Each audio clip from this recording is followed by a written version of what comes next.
He's a hustler, unbreakable, a people's person, and a future billionaire. This is The Hustler's Corner with Sbu Liope, well known to you and I as DJ Sbu. Yeah, I love it. I love what's going on, actually. What I don't like is the disease and people getting sick and people dying. But I love the disruption that is going on right now because it's going to breed some beasts. After this situation, we will see who is a hustler and who's here on this earth to play games.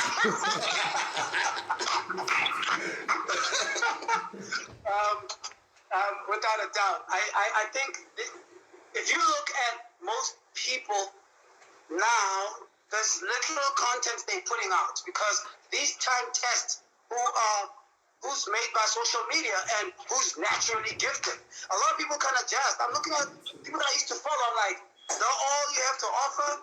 Come on. This time calls for us to be innovative, to put out content, to put out, be more about who you are. I don't think our gift is so in us being able to move from point A to point B. I'm gifted Sbu in a shack. I'm gifted in a mansion. I'm gifted in a 4-bedroom. I'm gifted in a car. I'm gifted in a taxi. I'm gifted in walking. Circumstance don't determine the parameters of how far I can express my gift. Some tissue. I think we've got a bit of a problem with the signal. It keeps cutting a bit, yeah? Okay. I can hear you, but your voice keeps splitting. But are you sure you've got good signal in that room? Yeah, I'm gonna get off the house Wi-Fi and just let me check. Guys, are you on Fortnite? Okay. A friend of mine was joking earlier today.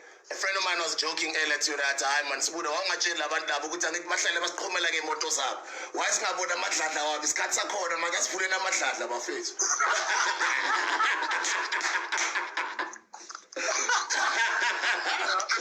Ngithi bring it on, asivuleni amadladla ke.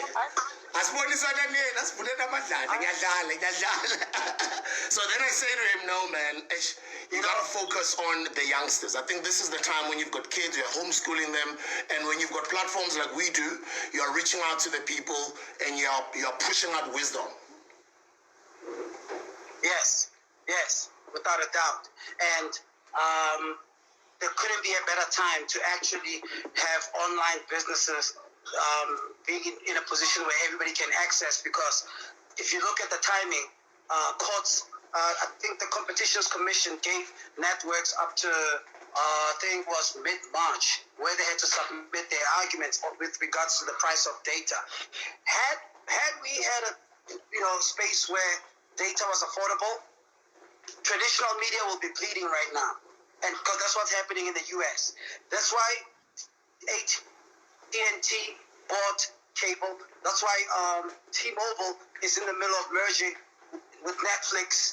These are the type of deals that should be happening in SA, where you got the massive metros of this world partnering with the likes of Telkom, because we don't, we offer. Come on, Sbu. I listen to radio and I can't find people sounding. I can't find. It's hard to really appreciate the pedigree of talent that's on traditional media right now, because most of it is sustained by a social media community. We were not made by Twitter, and we're still not. That's why I say I love what's going on right now, because it's going to say to our youngsters, get a taste of what some of us had to go through, but you're in a better position because you've got technology on your side and you've got big homies like us who care about you, who want to give you the information, who want to give you the blueprint, who want to help you, and we don't want a single cent from you. Exactly. And you know what the beauty about what we're doing is you are putting out your work at no charge. I'm putting out my work at no charge. You understand? Yeah. Because it's essential. It's important. Nobody's going to pass the baton if we're not prepared to make those sacrificial gifts, sacrificial gifts from your end. It's a sacrifice. The stuff that we put out costs a lot of money, but we put it out because somebody in Tembisa is going to be inspired by what you're doing. I totally agree, Tabo, and that makes me happy. I'm really proud of you. Ladies and gentlemen, we welcome Mr. Tabo. Excuse me. Mr. Tabo Mlefe. That's a full name. Right. I haven't heard your full name in a while. Tabo Mlefe. Ladies and gentlemen, Tabo Mlefe is a globetrotter. He's a father. He's a pioneer, he's a mover and a shaker, he's a doer. Shout out to the entire family on YouTube, the family on Facebook, the family on Instagram Live. If you missed this episode, you can start watching it from tomorrow lunchtime on YouTube. It will be uploaded on the Hustlers Corner SA podcast on YouTube. Go and subscribe, and don't forget to click the notification button in case you don't know when we drop videos. So when you click the notification, then we'll let you know when the videos are coming out. Let's start with Utabo. Tabo, when I first heard about you, I was working, I think I was still working at Y, about to move I used to work for Y. You used to be this guy that used to be reporting from States, you know? Yeah. And like, Elingo States, and times went by, there used to be a hip-hop show that I used to listen to, and then I used to hear a guy called Zek Takile, shout out to Zek wherever he is, and Penny Libian. Penny Libian, both of them used to do the hip-hop show. Yeah, and then Mike said. Because a lot of people, when I've been doing these interviews, have been mad at me. They say I talk too much. Today, I decided I'm going to just only talk on the intro, and then I'm just going to focus on you to tell your story, but at the same time, I want us to have conversations around what's going on right now globally to inspire the youngsters out there, especially the ones that are like you and I, but they're still 19, they're still 24, they're still 27, and they'd love to hear a thing or two from you and I think it's time for them right now, and what better person to bring onto the platform than you, who can share the trials and tribulations of what you've had to go through for you to be even here, because some youngsters don't know your story. Who is Tbo Touch, aka Tbo Touch? So I want to do, because you and I are both broadcasters, I'm going to throw the end of the story before I go into the beginning, just so that everybody stays on that hanger till we get to the end. When you look at a crisis, a natural-born businessman always sees the moment in the middle of a crisis. When you are told that people are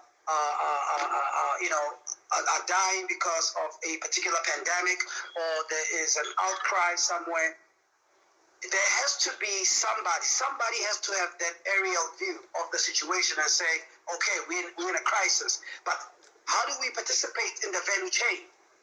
I'm now, to codify why I'm sitting on this Hustler's Corner, I'm providing, I see people are selling masks and sanitizers. I'm way ahead of that. I'm shipping test kits into the country. I just sent 200,000 boxes of test kits, rapid test kits now, that is currently headed to Argentina. I just want us to be clear. Okay, so we must not be on the consuming side all the time, because when we hear of any crisis, there's somebody who sells caskets, because people every Friday, every Saturday, there's a funeral in the township. I'm not saying make money out of misery, but at the end of the day, if we the one dying, the culture, we need to be plowing into a black-owned funeral parlor. We need solutions for the problems that our people are experiencing with. We should not always be sourcing from external parties for our very own core problems. So I'm just saying to everybody right now, there's a company called Adonai Family Group. Adonai Family Group, I saw them on your Twitter handle when you do the business shout out. These guys, they do fumigations, they clean offices. I just gave them a contract to clean 3 of my offices. They're cleaning Touch HD office, they're cleaning Soweto TV, and they're cleaning our studios in Bryanston, because I saw them on your page. Don't think I didn't have access to these sentient-based companies to come and do the same. I saw black boys putting themselves out on your page, and their work is so, I think, impeccable. I don't do business just because you're black. I do business because you demonstrate excellence in the blackness. And it's not a transaction that is stimulated by pettiness of, itaki, let me support. No, I don't do those. Don't come to me with that flag that I'm also black. No, say I'm also pushing the excellent movement. Yes. When I drink more fire, I know that 2 hour extended boost of energy, it's there. The ingredients are inaccurate. Whatever you promise to deliver in your drink that other energy drink don't provide or that they're providing, I need to find it in yours, and you gotta deliver as well. I don't buy more fire because it's DJ Sbu. I buy it because you co-sign and you stand behind the quality of the product that you're offering. So let's go to Tbo Touch then. I'm privileged to come from a church family that taught me the fear of the Lord. And when I say fear, it's not dreadful fear. It's reverential. The reverence that was, I think, well taught early in my life, instilled certain principles. I didn't live up to all principles. I'm not living up to all of them, but it forms the foundation and the grounds of everything I do. If you look at everything I do, if you closely observe everything I do, whether it's radio or it's in wine, somewhere there's a big church or spiritual drive behind whatever it is that I do. I brought gospel on drive time. For the first time, we had preachers coming on a hip hop show. My first show in when I was on open mic set. I hope the network is not giving us problems. It is. If you can hear me. It is. Okay, please. We can hear you, but the picture is busy around you.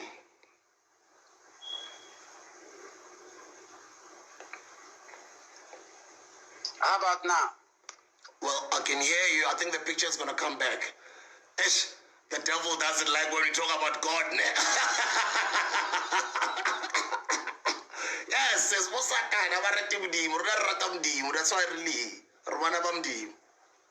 I think he's still fixing it. But in the meantime, while we're waiting for Touch to fix his signal, this is the book I recommend tonight. We'll talk about it later. But for now, while we're waiting for Touch to come back, still fixing the signal, The Art of War is the book that I recommend. I'm sure a lot of you guys have read the book. It's been around for many, many years. But for those who have not read the book, this is an incredible book, guys. The Art of Hustling. The Art of War. The Art of War. Okay, he's here. Okay, cool. Alright, cool. It's gonna come back just now. Shout out to everyone on YouTube. Subscribe to the Hustlers Corner SA podcast page on YouTube. That's our channel. You back, bro? How's the sound right now? Speak to me. Somebody's fiddling with it at the back. There's like I'm hearing that. I don't know if I'm not the only. I'm the only. Guys, if it's giving you guys problems, just let us know in the comments there. But in the meantime, shoot, bruh. Okay, I hope at some point we're gonna clarify this distortion. Apologies, ladies and gentlemen. You see, DJ Sbu should be owning his network right now because Telkom is letting me down. We should be owning our own network. Don't worry, bro. It's in the pipeline. All these things we're gonna do. Without a doubt. Without a doubt. If you hear me clear, I just want to go and continue with the story. Okay, the youngsters here, they're saying you use the headphones because they know the phones better than we do. So use the headphones. Do you have headphones next to you? Yeah, I got some headphones. Okay. Shout out to everyone. Welcome to the Hustlers Corner SA. It's a podcast that I host and I interview people like Touch. He's a mover and a shaker, he's a globetrotter, he's a hustler, an entrepreneur extraordinaire. He's the product, he's got startup businesses, he's a broadcaster, media mogul, and he's a brother. And I think the most important thing is the son of the Lord. And it's very important for you to be rooted in Christ, especially what we're going through in the world right now. There's a lot of sinister things that are going on. There's a lot of wrong messages that are pushed out to the youth, and there's a lot of messages that are driving people away from the one and only leader, and that is our Jesus. That is Jesus Christ, our Lord and Savior. And uNkulunkulu thina yilo simthembayo. So nasikhuluma ngaye yonke lento iyaqala iyenzeka uthi abona kakhuluma ngoNkulunkulu. It's it's so crazy, man. What about now? There's still a fiddle sound, but continue. We can hear you. As soon as the headphones come, we'll continue. Let's go. Okay. I'm just trying to get my because can you bring the ones on my side of my drawer? The touch headphones. See, now you're making me brag because I got my own headphones. Oh! Yeah, we got some touch headphones. That's my boy. I think I should put up. That's my boy. And that's how it should be, bruh. And you're not even bragging, you know? I was trying to be modest, you know? But it's important. What we're doing is important, Sbu, because this could be a conference where people are paying to hear this information. And I think information like music being online, it should be free, man, you know? This it's a great group of us, just so we clear, ladies and gentlemen, just so we don't get that twisted. That's my boy. That's my boy. Yeah. That's my product. Kanye West just became the richest artist in history. Product, guys, product. We've been telling you. Product. 100%. 100%. Okay, there we go. I was just switching them on. That's the light. Switch them on. Everything is wireless. You got the on and off button, forward, all of that stuff. So nice. We're gonna try and connect. We're gonna try and connect wirelessly. And let's see. Can you hear me? Let me try. 1, 2, 3, 4. Tbo Touch, the Hustlers Corner Podcast SA.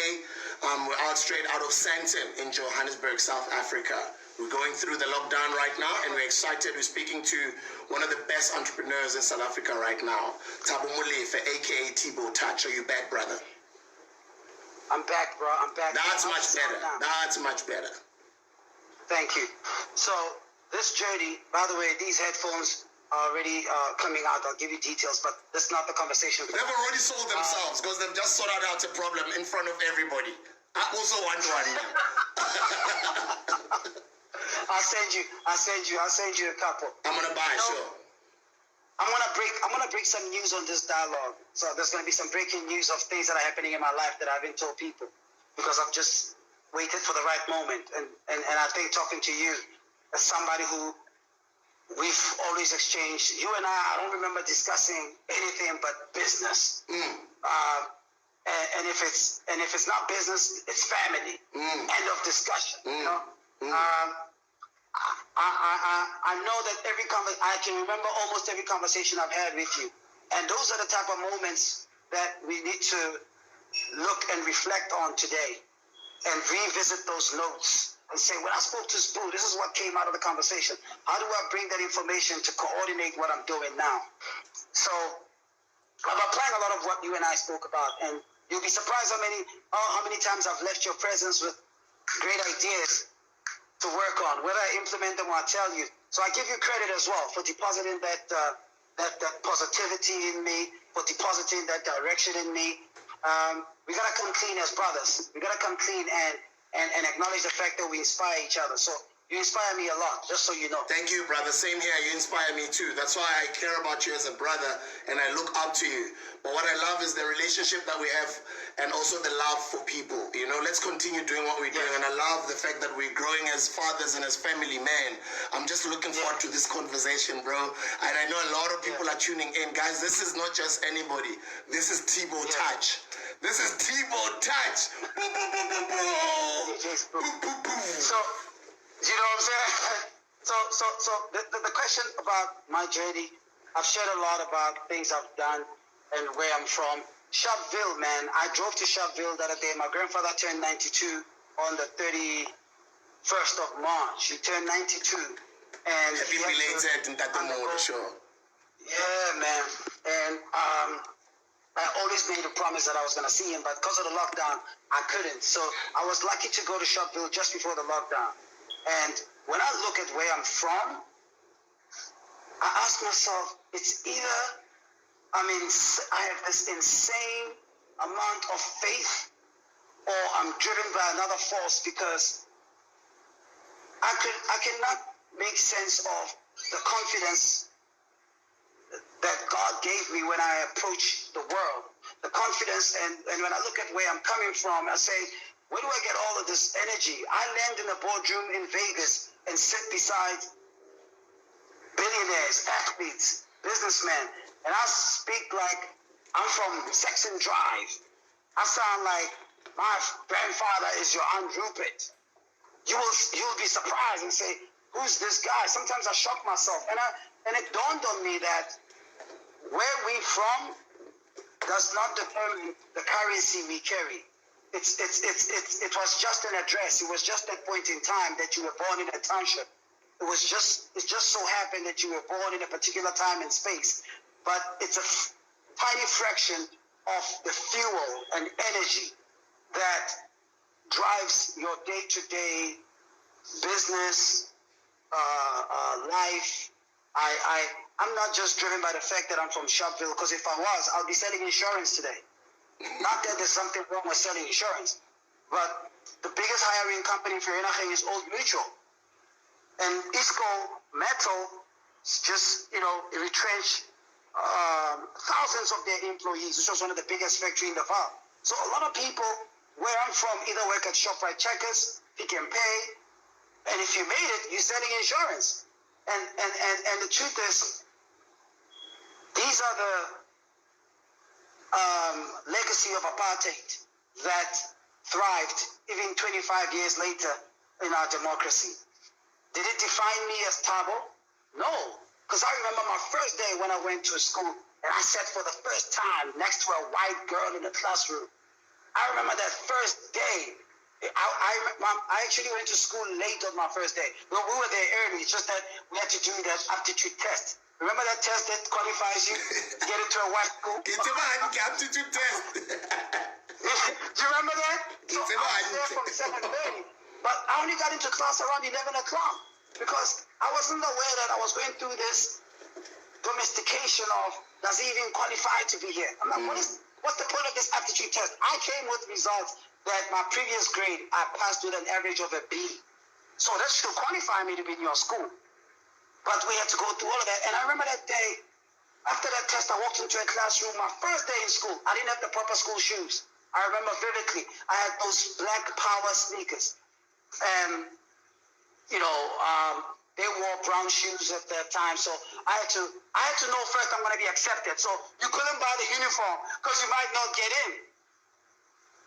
Do you understand what I'm saying? So I wore a generic school uniform, and they told me that, you can start with classroom. So I sat next to this girl. I won't forget her name, Jessica. And it was a maths class. In this maths class, that day I walked in late. They were doing a test. I walked out of there. It was out of 50. I think I got about 42 for that test. You're doing maths in 100% English. Your teacher is white for the first time. It's a culture shock. You got white classmates, and you're getting 42, and you're like, man, is this the lowest in the class, or is this the highest? Only till the next day, I knew that I got the second highest in class. Come on, guys. Tbo, the sound, the guys are complaining about, because I can hear you clearly. And I'm not talking, so the sound, guys, I don't know what you guys are saying, it's coming from I'm not talking, I'm quiet. And I'm hearing Tbo clear. So is the sound bad? Let me increase my volume. I know it has nothing to do with my external volume, but I'm going to do what I can. Because now for me it's smooth, bruh. Everybody's saying sound. Come on. Come on, guys. With Tbo. Okay, do you know what I'm going to do? I'm going to connect back. I just want to switch and connect to my laptop, I think. Let me do a plan. Give me 2 minutes and plug back, everybody. I'm really sorry. Hold on. What? Test it on my phone to check. Do you want to test what the problem is? Let me just check one of my technical guys. Okay. Give me 2 minutes and plug back. Fantastic. I'm really sorry. Hold on. Do you want to test what my problem is? Yeah, it's bad. Test what the problem is. Let me just check one of my technical guys. We can hear you. He's just soft. Fantastic. He's just soft. Yeah. But a lot of people are complaining here. Yeah, it's right. It's an echo. Oh, they're saying I must also use headphones. It's just soft. Problem is on Sbu's side. I got everything on full volume. Okay, let me get my headphones quickly then and sort it out. In the meantime, speak to the guys. Just continue talking. Let me get the headphones. Okay, guys. I'm gonna give you two options. I can either get off, take out the headphones, or can talk with no headphones. But I remember my first day, and I'm trying to see if these comments as well can assist in knowing that I'm saying I'm audible. If you can hear me. But the point I was making is that I had 42 out of 50 on my first test in school. 1990. When did Mandela get out of jail? 1990, 92. That's when I went to the lodge. Yeah. And that day was the best day of my life because I thought 42 was probably the lowest mark. Why I thought so? Because I thought I still defined myself by the fact that... Take off the headphones, so it's fine now. Okay, continue, bro. You good? Okay. When I realized that I was 42 was the second highest mark in class, right there, that day, I was very clear that, you know what? Black, white, Chinese, you're not special. Loud, use headphones. Sorry, I can hear you. I'm just saying he's loud. He must use headphones for his phone to hear whatever he's listening to. I was very clear that day that the public, the government education I've been receiving all these years, I landed in a classroom of races for the first time. That culture shock of being in a classroom with different people that you don't see in Sharpeville.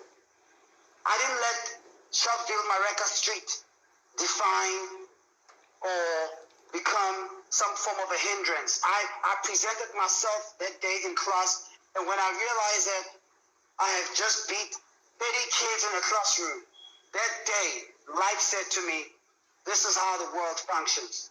Anywhere in the world, you are ready right now to present yourself because the little information, the little education you got from Sharpeville is good enough for you to be the best anywhere in the world. My second day in school changed, I think, was a total confidence boost of my life. And ever since then, I've never been half the person I am. I've never struggled with presenting touch to the world because I was very clear that I've got enough, not just to be amongst the best, but to be the very best. And it was just from an exercise of going to school for the first time and you're meeting different races and you say, I'm not going to be an average student, but I'm going to be the best in this classroom. Since that day, everything, including in business, there's no such a thing. I had a conversation with my grandfather the other day, and I said, why does the Bible say Jews are the chosen nation? Why does the Bible say that, and it doesn't identify me as a chosen nation as well? How can Christ die, crucified by the Jews that killed him, and still they become the chosen nation? When this gospel is presented to me, how do I see myself special? How do I see African representation in the Bible that makes me relate to the God I pray to? Are you hearing what I'm saying? I'm listening, bro. And the reason I ask these questions is because I started realizing that I'm having a mental awakening. The same mental awakening I had when I was a child in primary school, on my first day at school in a school with different races or multi-races. It's the same way, the same drive that led me from leaving South Africa. And before I left, by the way, I can talk about my high school. Those who went to school with me will tell you one thing. I was never in class the period, any class before the break period, I will have to break it in half because I always sold products during break. So I made arrangement with schools to allow me, if the classroom is 45 minutes, on the 30th minute, I have to finish my work in 30 minutes because I need that 15 minutes to prepare, to start selling. And that was my story, especially in high school. So I had to make sure when I look at my timetable that whatever classroom I have before break, it's actually with a teacher that likes me because I finish my work too quick. I get the job done too early so that she doesn't have to feel like, I'm sending this D student out early. So nobody could contest me at going out to prepare for sale because I already got my job done. But I didn't realize that taught me That enabled me to always finish quick. I can never sit in a 2-hour exam and do it in 2 hours. I can never sit in a meeting for 1 hour and in the first 5 minutes don't have the idea or don't ensure that the deal eventually is going to be sealed. Every meeting, even if it's an hour meeting, you know about the first 5 minutes if it's a done deal. That drives me with everyone I sit with. If I'm meeting you for 15 minutes, I know in the first 30 seconds if this deal is going to go in my favor or it's not going to go in both our favor at all. And that's the attitude from being that boy that will always make sure before break, I get to finish my work so quick so I can set up. Because if I don't finish my work quick, people are not going to get to buy my products and they're going to go to the tech shop. And by the time that they spend their money, I'll be still setting up while money is flying out. So I started developing a team of like-minded people. I remember I had 3 ladies that helped me out. So we'll always set up the table right outside tech shop. So one thing the tech shop beat me, they had variety of products. They had variety. You can arrive at a tech shop and buy lollipops, pie, juice, and fruits. So I had to find the middle product that I know is cheaper and it's not heavy to carry. And those are donuts. If you eat my donuts, you don't have to buy a pound because 2 of my donuts is half the price of a pound. And what made it work, before I could sell, I went to the school and said, you always tell us to come up with fundraising programs. If you allow me to sell in school, I will give the school $300 a week back. It was a good deal. Yeah. It was a good deal. You're a smart kid. You know what used to sadden me? There were some guys who will come in selling stuff before school starts, underground. And if you are caught selling in school, your whole stock is confiscated. Now imagine you have X amount of inventory at this price, and probably you need to break even to make your money to go back or to make your money for whatever that you need to survive. So I said, we cannot behave like we're selling drugs. Let's go public and do deals with the school. I'm going to approach the principal and say, you encourage us to be entrepreneurial.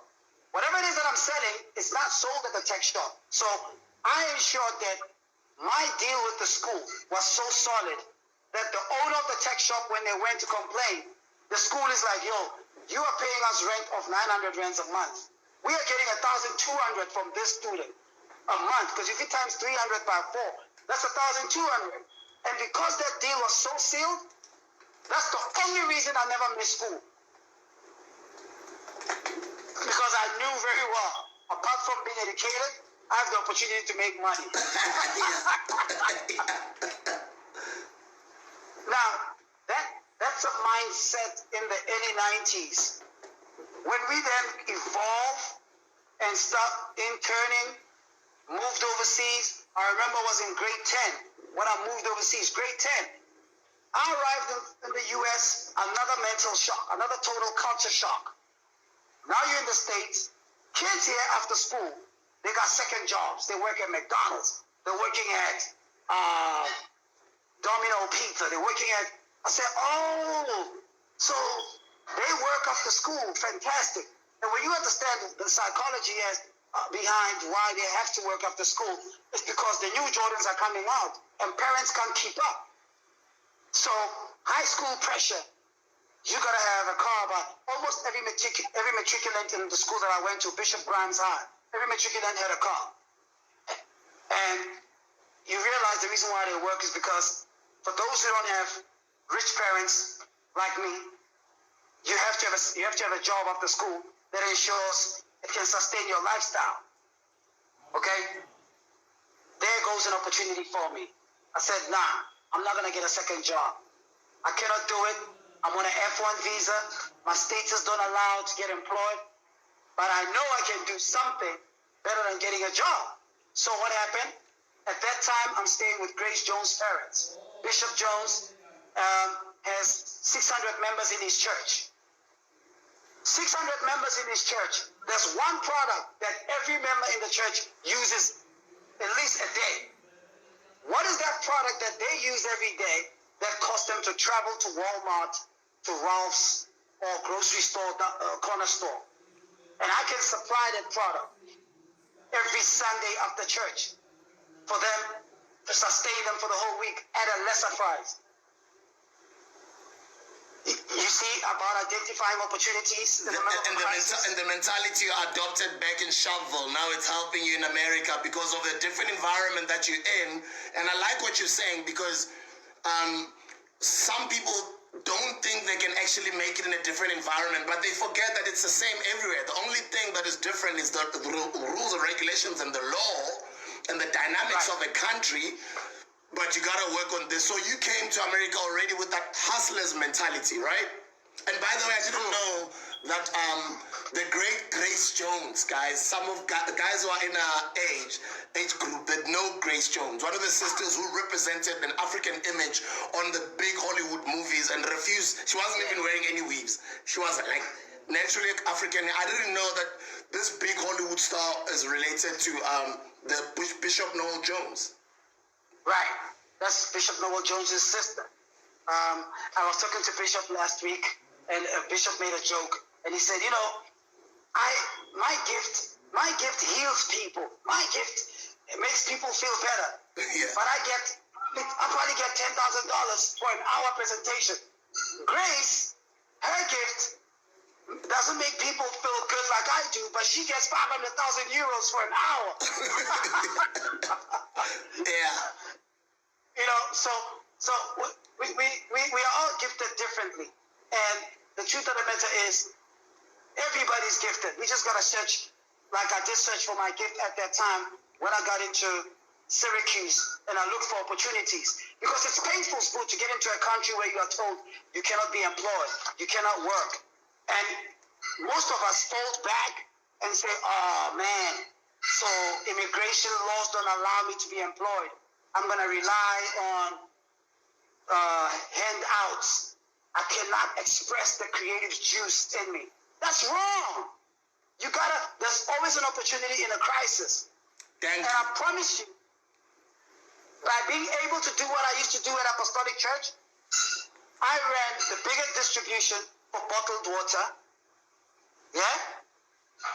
People used to buy, I was supplying 600 church families with 5 gallons of water a week. You do the math. My friends who were working after school were probably making at that time $4.50 an hour. McDonald's was paying $4.50 an hour. I remember 1997, McDonald's was paying $4.50 an hour. They were making $4.50 an hour for 6 hours. You look at that amount, that's probably about $30 a day. Times that by 5, they were making about $150 a week. Yeah. Which is $600 a month. I was making $600 every weekend. Net profit. Guys, that's about what? Right now, that's about 7,000. That's 7,500. A week. I could send money home every weekend. But anyway, that's high school. When I moved to live with Grace, because after I finished, I had to move to New York and live with Grace. Now comes university level. The hustle is big. As part of my internship, isn't it interesting? We had to write to 5 universities. I wrote to Yale. I wrote to NYU. I wrote to Massachusetts, MIT. I knew I was not going to make it to Harvard. So I didn't even write to them. I wrote to Duke University. I wrote to Duke University in North Carolina. 3 universities accepted me. 3 of them. Yeah. North Carolina, Duke University, North Carolina, NYU, and I think the third one was Boston, Massachusetts. I'll double check. But I knew that I'm not a Massachusetts boy. I'm not that Boston color tie. That's not me. I knew I cannot go to North Carolina because they still had issues with race. So the best bet was NYU, which is New York. Land in New York, I get to stay with Grace in our apartment. And that's the first time where I met the former head of SABC 5, Metro, and Good Hope. It was Mr. Leslie Clorco, and Leo Mane. Leo Mane was the program manager. So they were traveling with Robert Marawa to the NBA. And they got told about this guy who's doing a lot of South African promotions around NYU campus. So as part of their trip to New York, they had to visit certain location, and NYU was part of their visit. At that time, I was interning at Hot 97. All I was doing, I was that guy who's waiting to be sent to the store. My internship was not even official. I was just, do you remember the late Nkosi? The late Nkosi, who used to just make himself valuable? We never knew what Nkosi did. I didn't know what Nkosi was doing in your company. He used to work for TS Records, but I didn't know what was he doing at TS. He ended up working for me. I didn't even know what he was doing for me, but he was working for me. I was Nkosi. I also can't tell you. I know I was paying him a salary every month, but I don't know what he was doing. But what I can tell you is that he got a lot of things done, and he was I'd call him a runner. But what I like, I think he learned from being actually when he started at TS, he was washing cars. From washing cars, we moved him into the office because we could see he was smart, he had potential. And then he was just doing everything. He was a runner. And then we started putting him on the payroll. But when he started moving with you, I was so happy. I started seeing him making moves, moving. I'm gonna tell you, may his soul rest in peace. May his soul rest in peace, man. Nkosi, rest in peace, bro. The craziest story about Nkosi. I bring R. Kelly into the country. Nkosi does not tell me he's arranged security to go to the airport and pick up R. Kelly. I arrange security with the Saxon Hotel. The Saxon Hotel, I give them the time, the arrival. They go to the airport. They arrive there, there's Congolese guys in suits with Nkosi. Picking up R. Kelly in a Viano.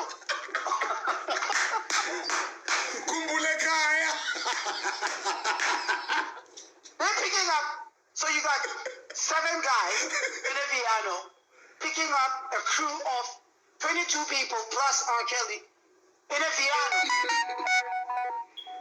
And he organized quantums to take the band with the rest of the production. I said, first of all, when the guy called me, the manager called me, he was cursing at me. He said, yo, your manager's here putting us in this crazy ass car with a bunch of dudes that haven't put roll-on in ages. Whoa. What are you guys talking about? Don't touch. Breach the contract. We're not doing the show. I said, wait a minute. What are you talking about? I got S500. I got 2 S500 cars. And I sent Range Rover to pick you guys up. No, that's not what's happening. Listen, I don't know if there was FaceTime or whatever at that time. I think it was FaceTime. So I said, yo, take a video. Take a video of what you're doing. Let me speak to my manager. I speak to Nkosi. Say, sure. He said to me, hola, what can you do? I get to know. He's already went out. That's Nkosi, dog. Oh, rest in peace, Nkosi. Now, understand the section security guys, they're not intrusive. They're like, yo, we're gonna fall back. Eventually we got our Kelly into the Saxon Hotel with the red cars. But Nkosi never waited to be appointed. Yeah, he appointed himself, yeah. I was like that at YFM. I was like that. I appointed myself. It's like people are waiting to be appointed by someone. Why wait? And you know, Sbu, that I could forgive Nkosi because that's my journey. That's your journey. Do you understand what I'm saying? You understood where he was coming from. I understood. Because you know the struggle, right? And two, what lie did he tell these gods to come in suits? So To him, that's me organizing Range Rovers and S500s. You know, that's out of his capacity to deliver. But when Leo and Leslie came to New York, they will tell you the funniest story. I was interning at Hot 97. I didn't have the card, the working card, to go up to the studios, like when you enter security building. Yeah. At that time, Frank Flax is on air, you know, and so Leslie asked me, so do you work here? I said, yeah, I work here. You know? I get to security, security's not letting me in. I look at this guy, I'm like, yo, don't mess my hustle, dog. You want to mess up my hustle. Open up. Hey, bro, security's getting messy on hustle, but especially security khuluma isiZulu. But you know what was interesting? It just so happened that at that time they were on an ad break. So when I called the studios, they opened up. Like, yo, let's touch it. And that's how we managed to, you know, give the guys experience. And later on, here comes the big part. Leslie and Leo now, they're like, we're going to go to the hotel. Nice to meet you. I'm like, no, come to my house for dinner. They're like, now you know when you live in New York, you have your apartment is the size of a bathroom. Yeah. I can actually take a picture of my guest bed. My apartment was the size of a bathroom. So Leo's like, the camera. Leo's like, but hold it still. Leo's like, what is this? Sorry, go ahead, yeah. I tell them, nah, I'm staying in this apartment. We go down, we get to the apartment. Boom. Leslie was in his wife. I remember very clear. Leslie Rocco came with his wife. Leo was there. But Leslie, when we walked in, they walked into the $7 million apartment. At that time, I was looking after Grace. I was staying at Grace Jones's house. Yeah. Grace lives in the UK. Grace has a house in London, and she does not like living in New York in the cold. So they walked there. I didn't tell them about my relationship with Grace Jones. When they got to the apartment, they were mind blown. Now, before we got to the apartment, I was hassling to do a show on Metro. While we were talking, getting to the house, and I said, you guys, you know, you don't even pay me, I'll do it for free. But if you can't pay, let me know how much. When we get to the apartment, the first thing that my, you know, Mr. Coco said at that time, may God bless his soul. The first thing Leslie said, Touch, we can't afford you. The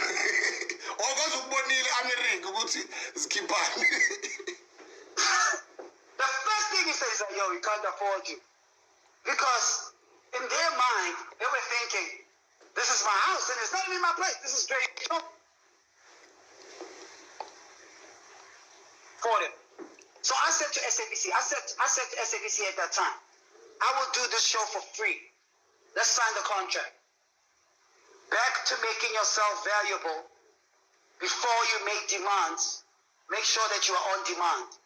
I was never on demand when Leslie met me. So why am I making demands to him? Nobody knew who's Touch. I had to prove who's Touch. You know what I do? My first interview, I remember it was telephonic. I get T.I. on the phone. I'm like, T.I., I'm going to have a conversation with you. While we're talking, I'm going to connect to a show that's in South Africa. So I'm interviewing you. Zach calls to interview me. As Zach is interviewing me, I've got T.I. on the phone. So I ended up taking over Zach's interview because he was talking to me, but I was already talking to T.I. And T.I. just dropped Rubber Band Man, the biggest single in hip-hop at that time. People now are saying, whoa, what's going on? We cross into New York to hear what's happening. Touch is connecting us with what's happening. Do you follow? I think the people are supposed to get the underlying fabric of what you're trying to say, the message you're conveying. They get it. Trust me, they get it. I'm reading the comments. Thank you. By the time that show was on Saturday, Monday morning, when Leo got to the office, they said, we want to make this phone call a 1-hour show. What does it take to make this an hour show? I said, I'll get studios. Now comes your tough part. Peter Makari at that time is the CEO of SABC. They have to go sell the idea to the CEO. Mr. Solimu Kwekla was the COO. May his soul rest in peace. Solimu Kwekla says, we can't afford it. The studios are going to cost us $600 per Saturday for an hour. I was renting at $600 for an hour on Saturday. Solimu Kwekla says no. Peter Makari says yes. Now it's up to Mr. Leslie Nkoko. They say, Touch, we'll have to get a sponsor for it. We can't afford it. Now, the show has grown, and people want this 1 hour broadcast.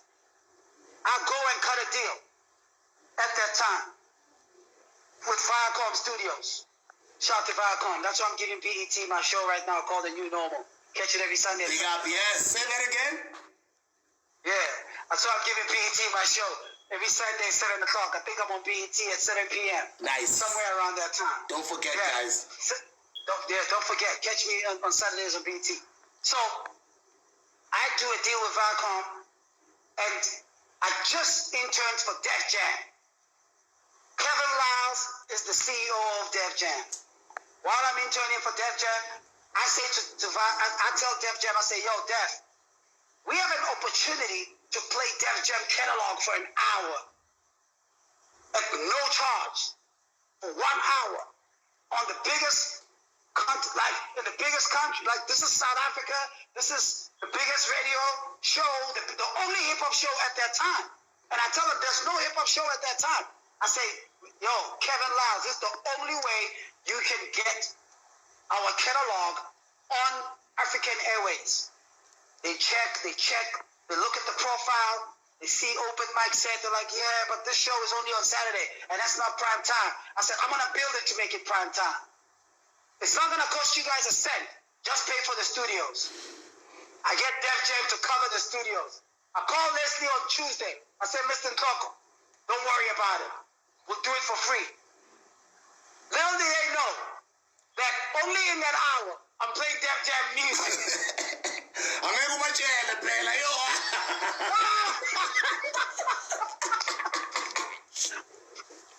Listen, he who controls the pocket controls the playlist. They paid for it.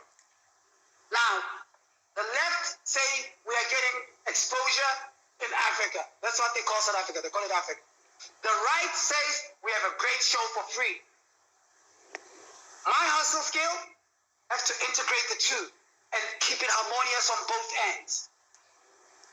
I received the message at that time from the CEO of SABC. I don't even have a contract.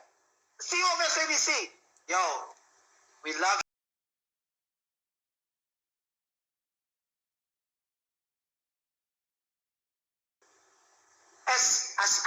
It was a screenshot.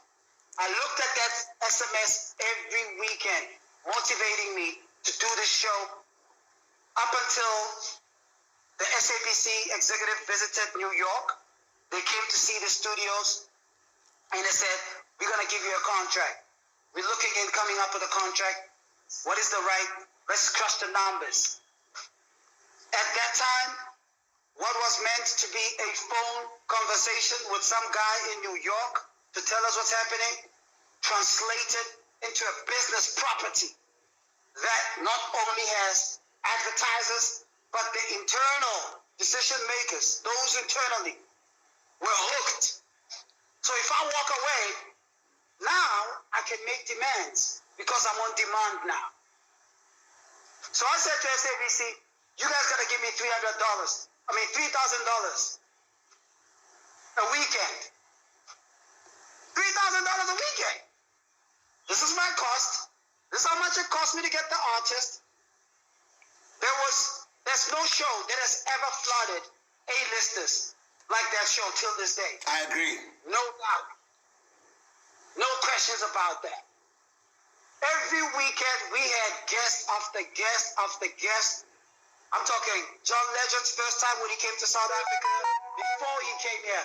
John Legend's first interview. A lot of prime artists today, their first interview was on open mic set. I agree.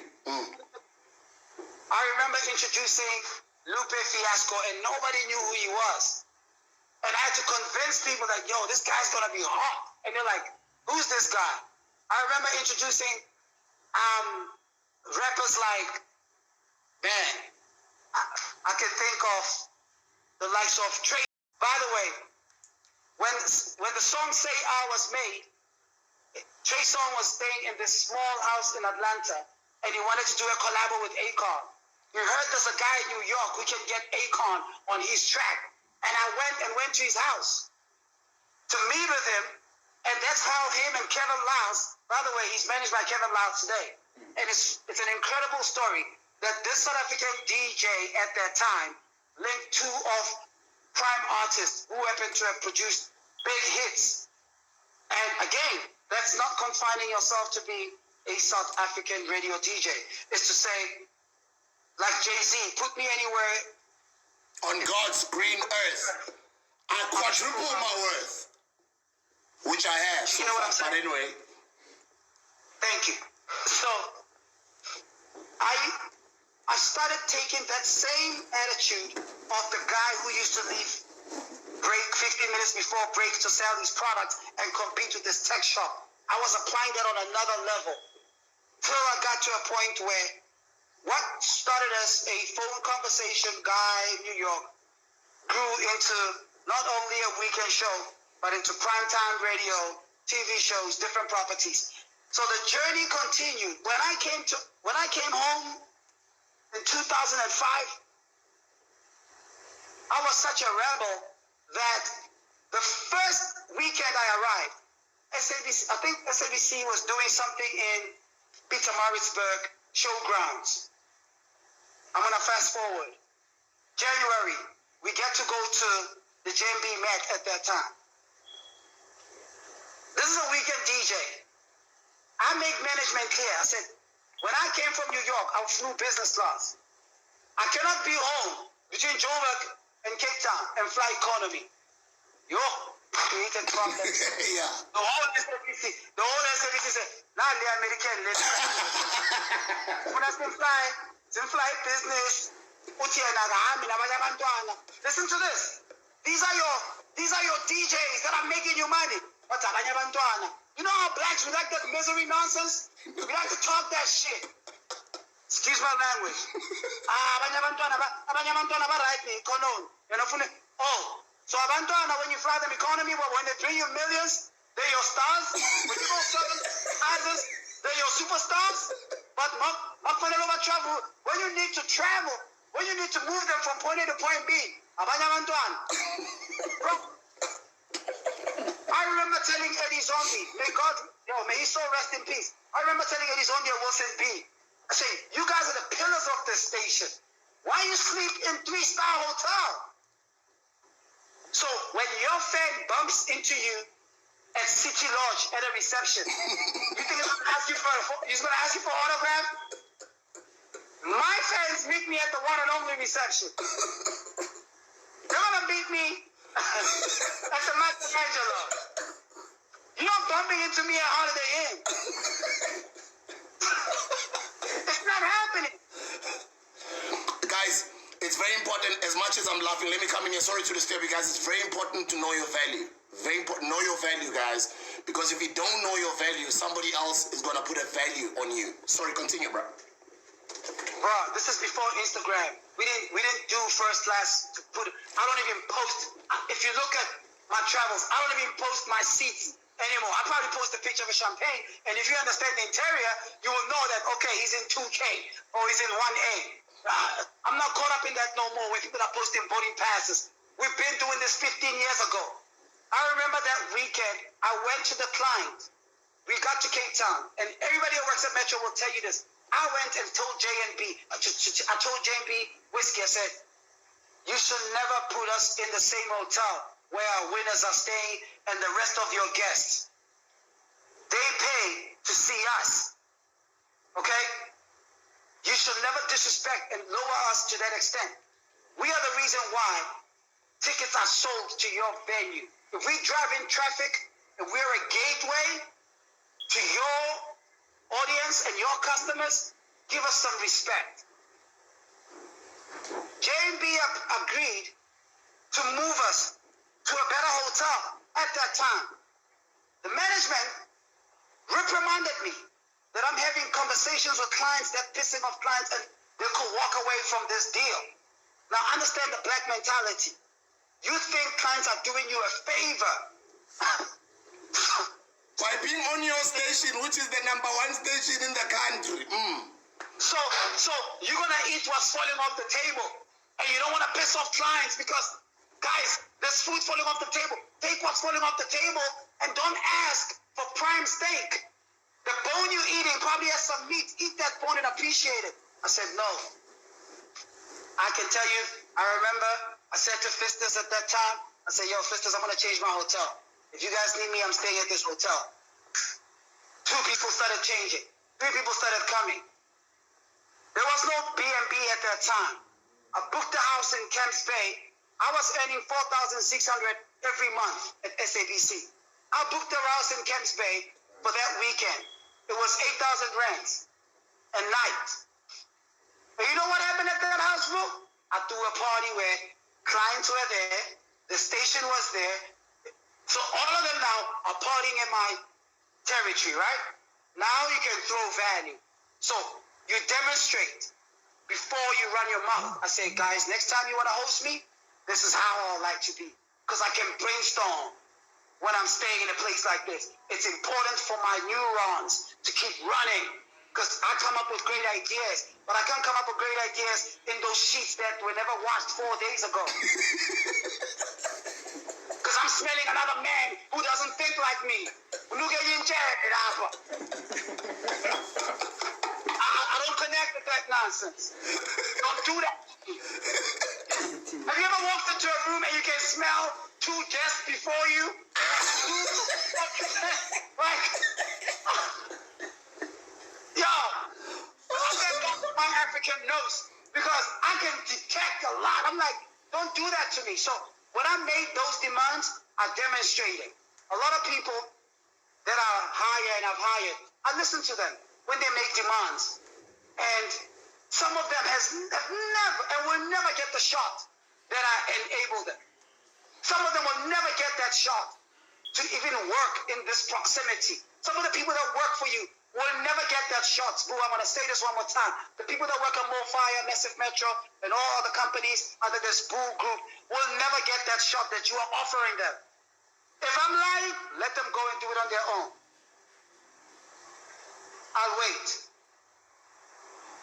Athini chasing land or managa rebu deposit bonagala nasekmele schafa abantu.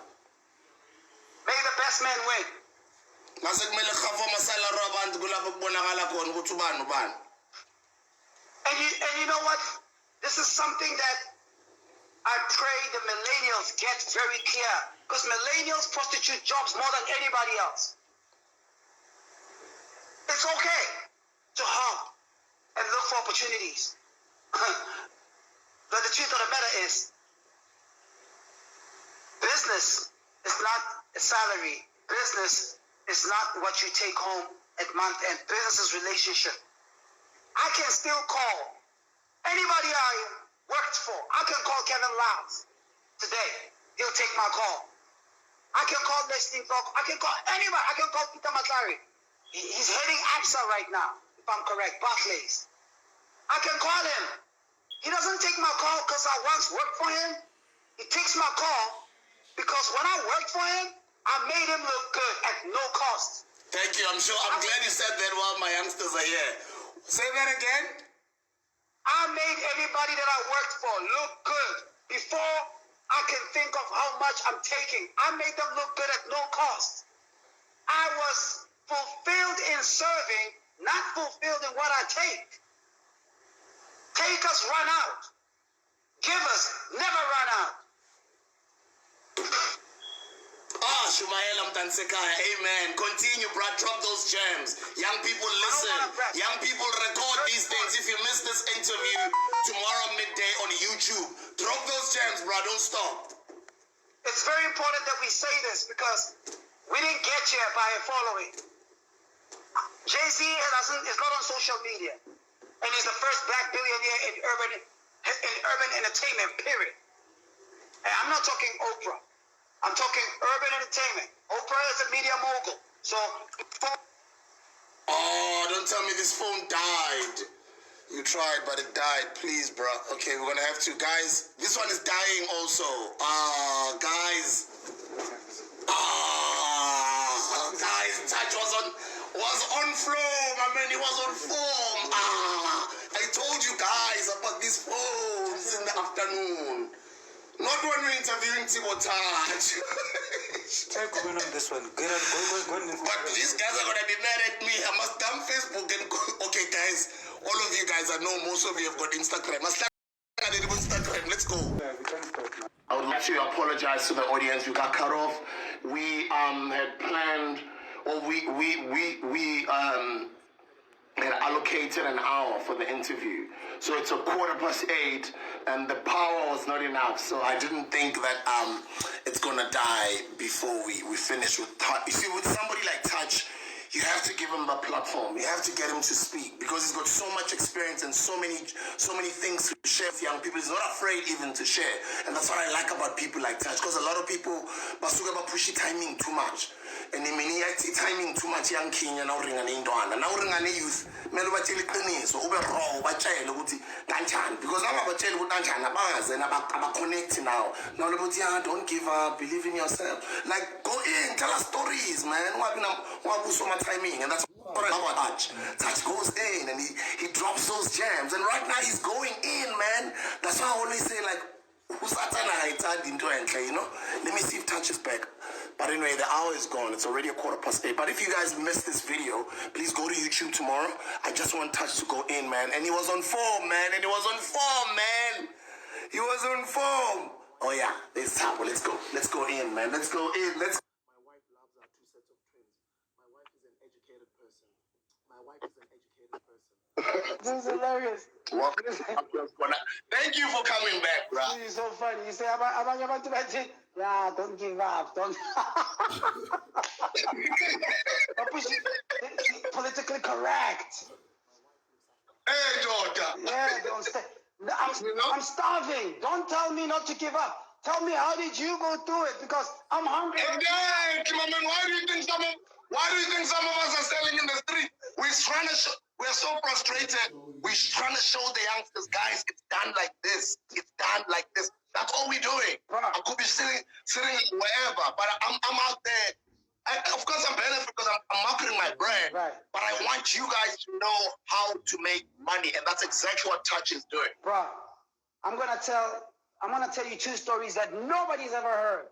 And I need, you know why we read textbooks when we do all this in school? You do a case study, and then you gotta come up with your comprehension of that particular case study and see if you can apply it in your assignment. I'm giving you a case study that is not on Marketing 101 that you're not gonna find in any textbook. And this case study is the reality of business today in South Africa.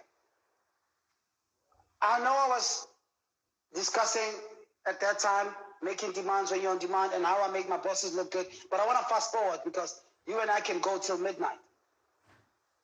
When I approached the IDC, I had already put, because they need to see in your business how much has gone into your business before they can loan you, right? I had already put 18 million cash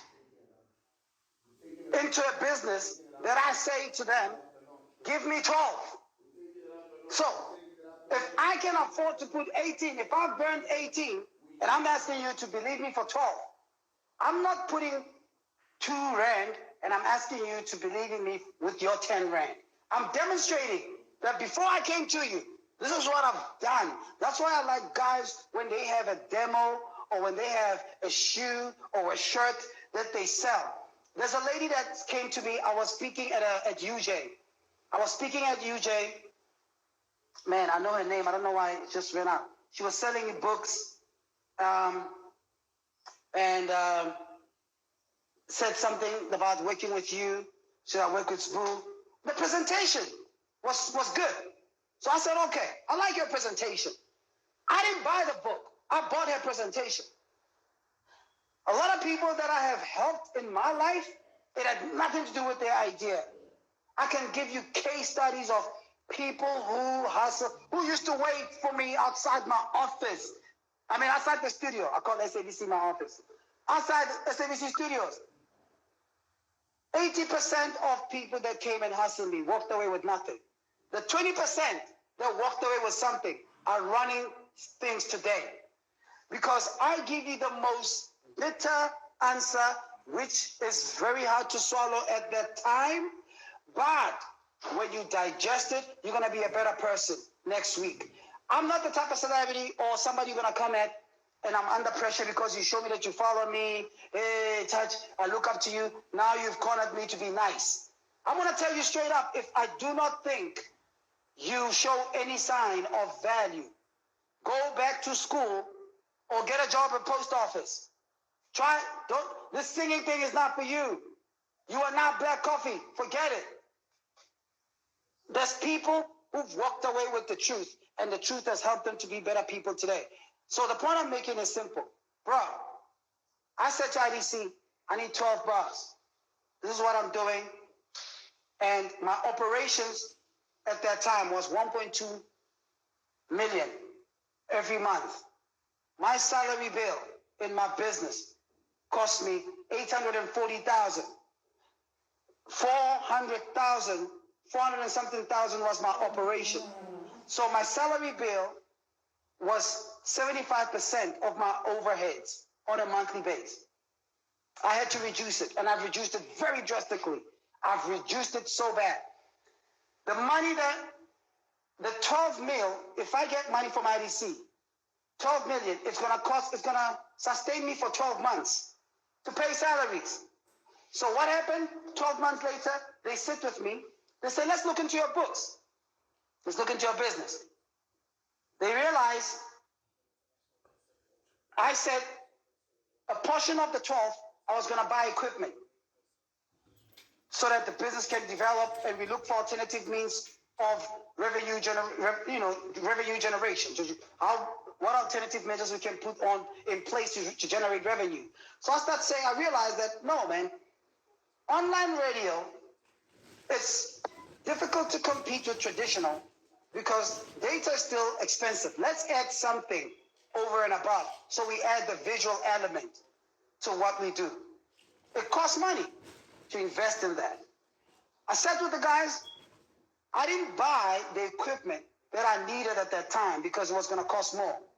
But after 12 months later, they visit my books and they realize that you used our money to pay your salaries. What happened to investing in a business, to invest in the product so that you can grow the business? I said, listen, while you are investing in the product, every 30 days, you got to pay salaries.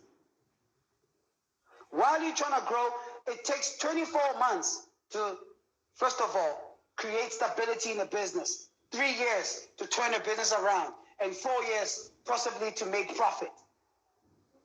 For those who are going into business today, DJ Sbu, I can tell you without you telling me, you didn't make your money more fire in the first 24 months.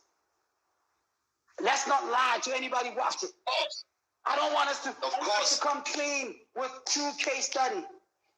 So the so-called IDC, when I tell them, and you got to understand, these people the guys that work in banks and IDC, they are accountants. They're not businessmen like you and I.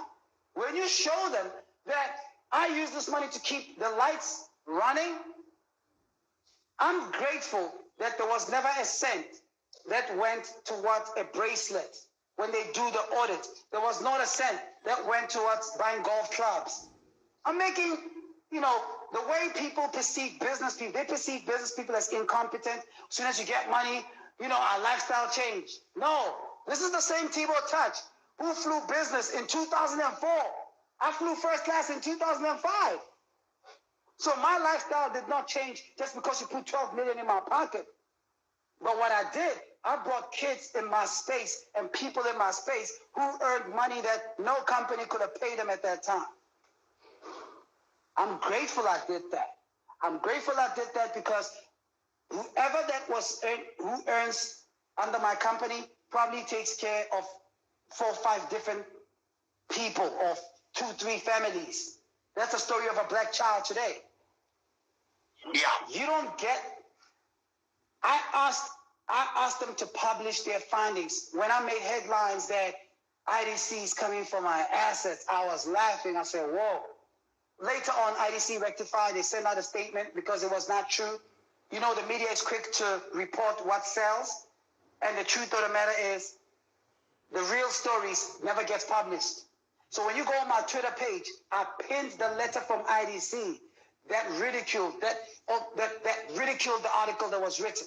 But the point I'm making was, for anybody in our space, and I'm telling you the reality, when a black man owns a media house and you go to advertisers and they see that your agenda or your business disrupts a particular agenda, you are going to have it tough. But you shouldn't succumb or change your editorial policy because you're trying to attract funding. What I don't understand, 95% of the products we see in advertisements and billboards, those products are targeted at black people. Why are they sold by white people? Every product. Tito Mboweni is even a spokesperson of Lucky Star. How much is Lucky Star paying him? How much is Lucky Star paying? I got a lot of, my white friends, I've been to their house. I've never seen Lucky Star in their cupboards. I've never seen it. Why is their account executive? Why products that are targeted? I made a speech. I was giving a speech at IMC conference, the International Marketing Conference. I gave a very powerful speech. I said, you know what? You know why there was a VW campaign that failed over, I think it was a Golf 7 or something? Because that advert shows white people driving in a Safari. Who buys polos and golf? You and I do. What do we do with golf and polos? We buy 2 pipes and put additional pipes in the back because we're inspired by the Touch convoy. And when we do, we're trying to spin it. Why can't a VW ad be showcased driving through Chris Honey or Vilakazi Street? Why must it drive up Grayston? When the actual core demographic, the people that are consuming that particular product, when you project that 30-second ad, their lifestyle does not resonate.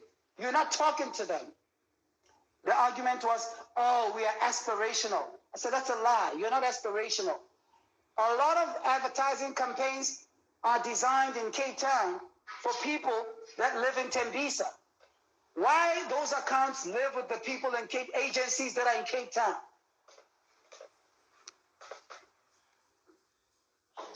Yo, don't get me started. So, go in. Don't stop. Go in. Go in, Bob. Why Sbu? Let me make a very classic example. Somebody I worship, I worship the ground she walk on. Kanyiko. We read headlines about Ndalo Media. If the ANC that we voted for in power, that only created 2 billionaires since democracy, if genuine business people that ANC has empowered truly stood for empowerment, we should have been on the phone the day we see headlines about our very own media mogul is making headlines to be in financial difficulties. We should not meet and have dinner over DJ Sbu's misery. We should be making calls as soon as I see headlines that, wait a second. Who are the 5 guys that ANC has made multi-millionaires in the past 24 years? Go put 100 million in Ndalo Media and tell that editor next week to change the flipping headlines. Because I have friends in my space that do that. The people that I hang with, I can pick up a call to 2 billionaires that I know that will not allow to see me sink. Because we cannot afford to be, I don't want to get too political. You see, now you got me thinking. I'm watching my... Go in, Touch, go in. Go in. Our Touch, go in, man, go in. But South go Africa today, next year we're going to local elections. I can give you 5 guys. I got 5 guys in my phone book that I know ANC has enabled them to be multimillionaires. It's sad that the people that are politically empowered are competing with Sbu to be famous when they should be the fuel behind the gifted people to channel resources. And when you compete with people who, through policy making, are supposed to ensure that they put the right policy for that next guy who is currently manufacturing products to be the next millionaire, and they compete with you, how many ministers, and you've seen it, how many ministers right now are trying to push followers like they're in the business of being celebrities when they cannot pick up a call and run a campaign on Massive Metro? Because if we give Sbu money, uzozidlela abantwana. This is the reality. I sat in a meeting that I had to walk out before it was done, Sbu. I sat in the meeting and somebody looked me in the eyes, somebody that I voted into power, looked me in the eyes, who's part of this current government, and said, hey, what's our problem here, how Libo Floyd? Ish, or this is a matata. Taba brata over me, what causes a matata? Kontlung bari batla design gloves tabo Mayweather. I mean, we can't have our wives asking us to ask you for favors. This is the mental decay we have reached as the we have today. So you are meant to be a token, or you are meant to be a testimonial of this current leadership to say, we created Sbu to be the first billionaire media mogul. The biggest campaigns that I hear that are running on the very same newspapers, that are the same newspapers, they are making mockery of excuse me, I'm charging my phone. Yeah, me too. Go in, bro. Don't stop. Go in. I know. Go in.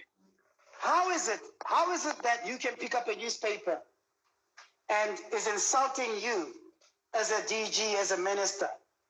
On page 10, your department has an A4 advertising on that same article, but you will not take that money to Massive Metro, who's not apologetic about voting for you.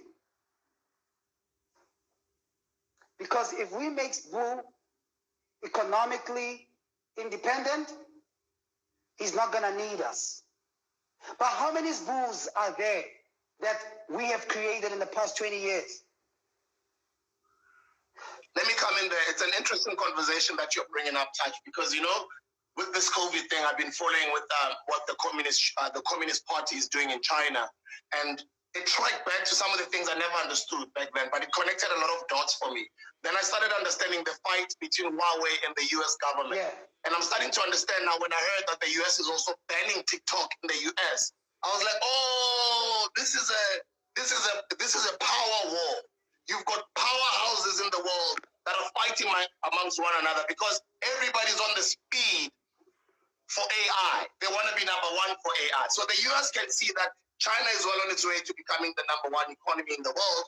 And then they don't want Chinese technological products in the States because they believe that these guys are taking data from Americans into China, which is what they don't want. But what is interesting for me is when Donald Trump said, no, next to China, we're going to create our own Huawei. And you know what? Next to China, we're going to create our. I was like, wow, because that their government believes in their entrepreneurs. They empower them because they want them to succeed. Now, America is able to run the world because they've empowered their entrepreneurs that are running all these technological companies that are speaking on now. Rory, thank you. I want my son to come here real quick. Sbu, let's face it, man. Let's face the truth. We have the biggest price to pay. We're gonna pay the biggest price because the people we looked up to are competing with us. The truth is, we are not being empowered. Black business, I know very well, a lot of black businesses are bleeding. And man, it's so sad when we look at that model of why Trump said no to Chinese product. And please bring me a bottle of Touch, Warwick. Thank you. When I look at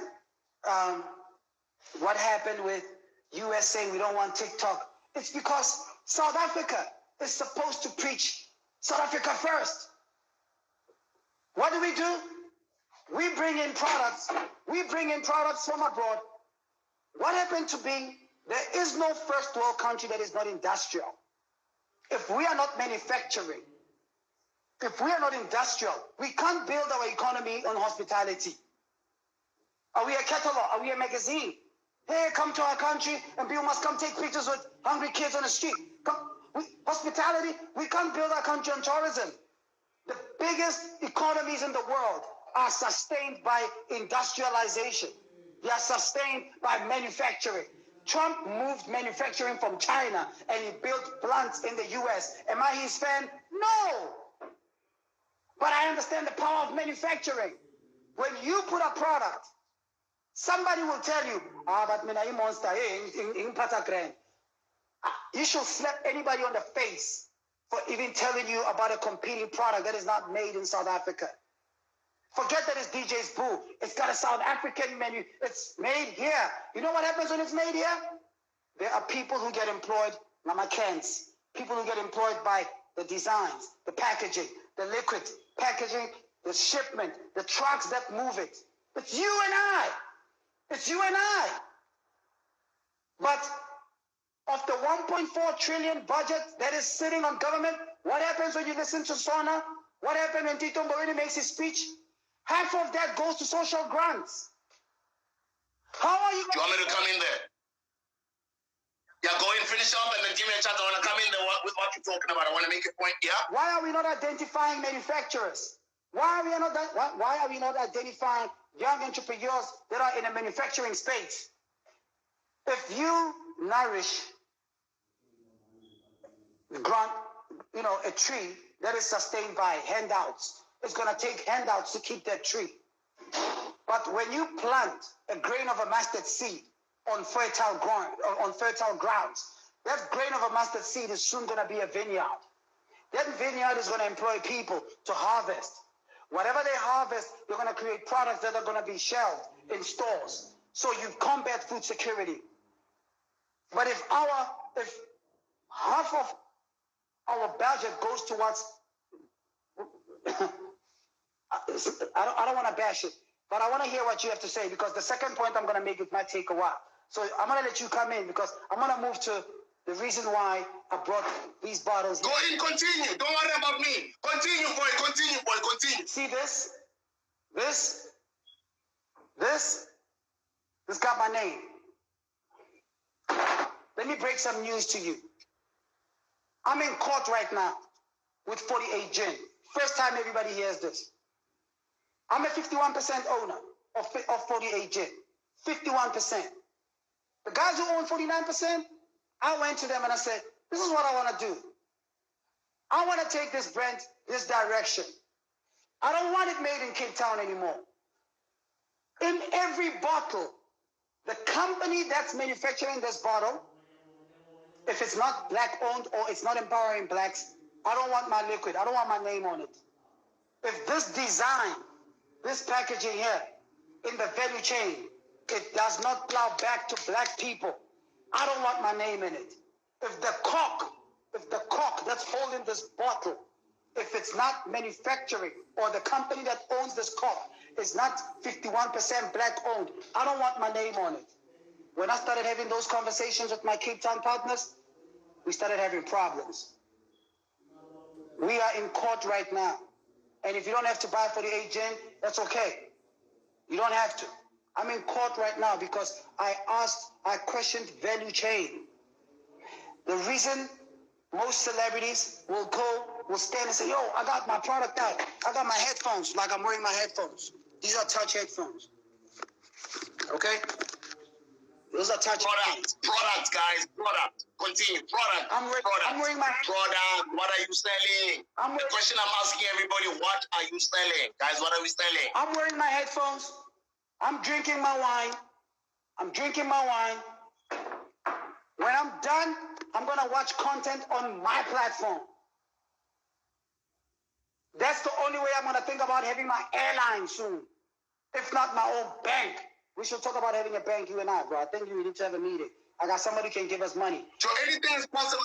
Touch, let me tell you something about us, Touch. Yeah. Because we're so not used to that type of big talk. Yeah. When we hear big talk, we think it's arrogant. No. But once you start hanging around those circles, Yeah. that's all you hear because you are in a different level now. So when you're in that level, and then you get so used to it and you think differently. To other people, you sound like you're either arrogant or you.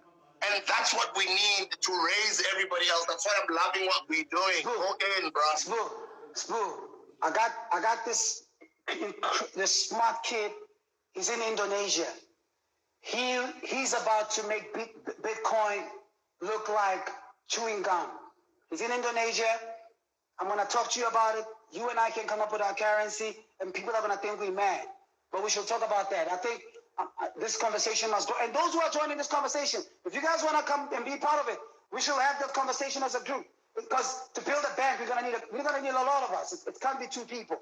But the way I'm going, when I told the guys at 48 Gen, I said, yo, I've never spoken to anybody about this. My lawyers begged me not to talk about it. But it's already gonna be a public matter because it's going to court. I said, I would rather walk away from a partnership that 99% of the people that buy 48 Gen are black people. Why do I let my people buy a drink that I know very well? I can account to them on how it's empowering black lives.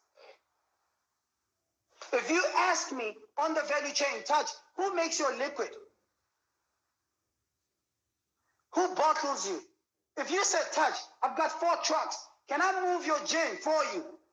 I'm going to say, no. You know why? Because I don't make decisions. You see me and it's like, hey, yo, Touch, this powerful, he's got his gin. I still got to go to some people to say, hey, Con Usabelo has 4 trucks, guys. Can I use him for shuttling? And they're going to like, nah, but we already gave that to this company X. And this is the sad reality today. When you hear us say we have products, but we cannot account in the value chain, how that plows back to the culture, we are the biggest hypocrites. And that's the principle that made me take 48 Gin to court. And I want you to get that. It's very, very important. I cannot sit in interviews, make nice interviews and make nice ads and billboards if I know deep down my heart the product that I'm claiming to be owning does not plow back to culture. See this? This right here? I got boys in Limpopo that are distributing it. I got boys in Mpumalanga that are distributing it. Begitana, you need to get in a good mood, dog. You're killing my business. But anyway, I got people who are feeding other people. And I can tell you now, if black people are going to be consumers, Sbu, we must ask questions of value chain. It will be a shame if Tito Mboweni has no idea who manufactures Lucky Star. We celebrate products, but we don't ask in the value chain, how does DJ Sbu benefit? Because the truth of the matter is, Sbu, black people are the majority in this country. Why are we the majority consumers and not majority producers? Let me tell you why. Now, the way I've been studying a lot of governments all over the world, and the way I'm seeing where everything is going now with all these world superpowers fighting one another. China are people who put together a 100-year plan. And they've been putting this plan for all these years, and they knew that they're going to put themselves as a manufacturer. America does brands. They supply the whole world. Whether you're buying a TV, you're buying a t-shirt, you're buying sneakers, whether you're Nike, you put an Adidas stamp on that product, or you put a Louis Vuitton on that product. We know you and I, majority of the products all over the world come from China, right? When it comes from China, it goes all over the world, and you've got... Oh, sorry about that. Yeah. Or what? The simplest way I wanted to put it, Touch, is that most government, it seems like they're excited when poor people stay poor, because it looks like they want poor people to continue depending on them. And this looks like it's a trend all over the world in most countries, especially in African countries. It looks like we're not supposed to be made to succeed, because then we won't depend on them. We won't depend on them anymore. I don't preach charity anymore. I ran an education foundation for many years, which I still do. But what comes out of my mouth is self-dependent. I say, stand on your own. That's what I preach right now, independence. Because once you're dependent on somebody, you'll forever continue to depend on them. And what they're doing right now with merging everything with AI, it's going even so bad to a point where it looks like they're trying to crush small businesses globally. It looks like the higher powers, the higher ups all over the world, they're trying to supply everything to everyone all over the world. You are spot on. You know, Sbu, lately, by the way, I just came out of a fast. I was fasting for a couple of days, so I'm going to have my wine tonight. Sbu, let me tell you something that I can be challenged. You are more than welcome to do so. I think poor people, because of the internet and access to information, suppressing the poor to remain poor and ignorant, that era is coming to an end. If you look all over the world, leaders are being humbled. They're not humbled by the poor. They're not humbled by ordinary people. The scripture is being fulfilled. The meek shall inherit the earth. When I look at Donald Trump, every day when he addresses the media, he has no idea what he's talking about. When I look at a lot of leaders talking, they're speculating. Next week, things could go to normal. Bro, I think this virus is about...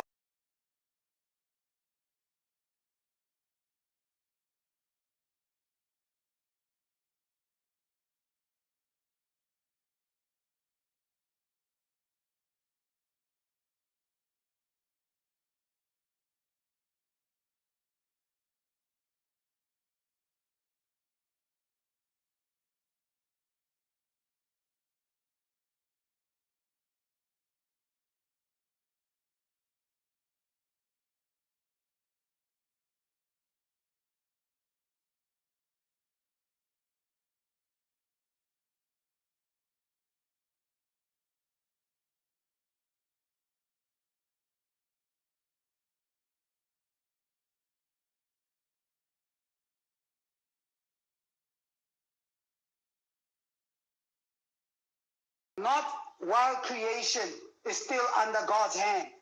For some reason, God has a great sense of humor to bring a billionaire to his knees, to the point where he thinks can cure corona. Thank you. Let's talk about corona.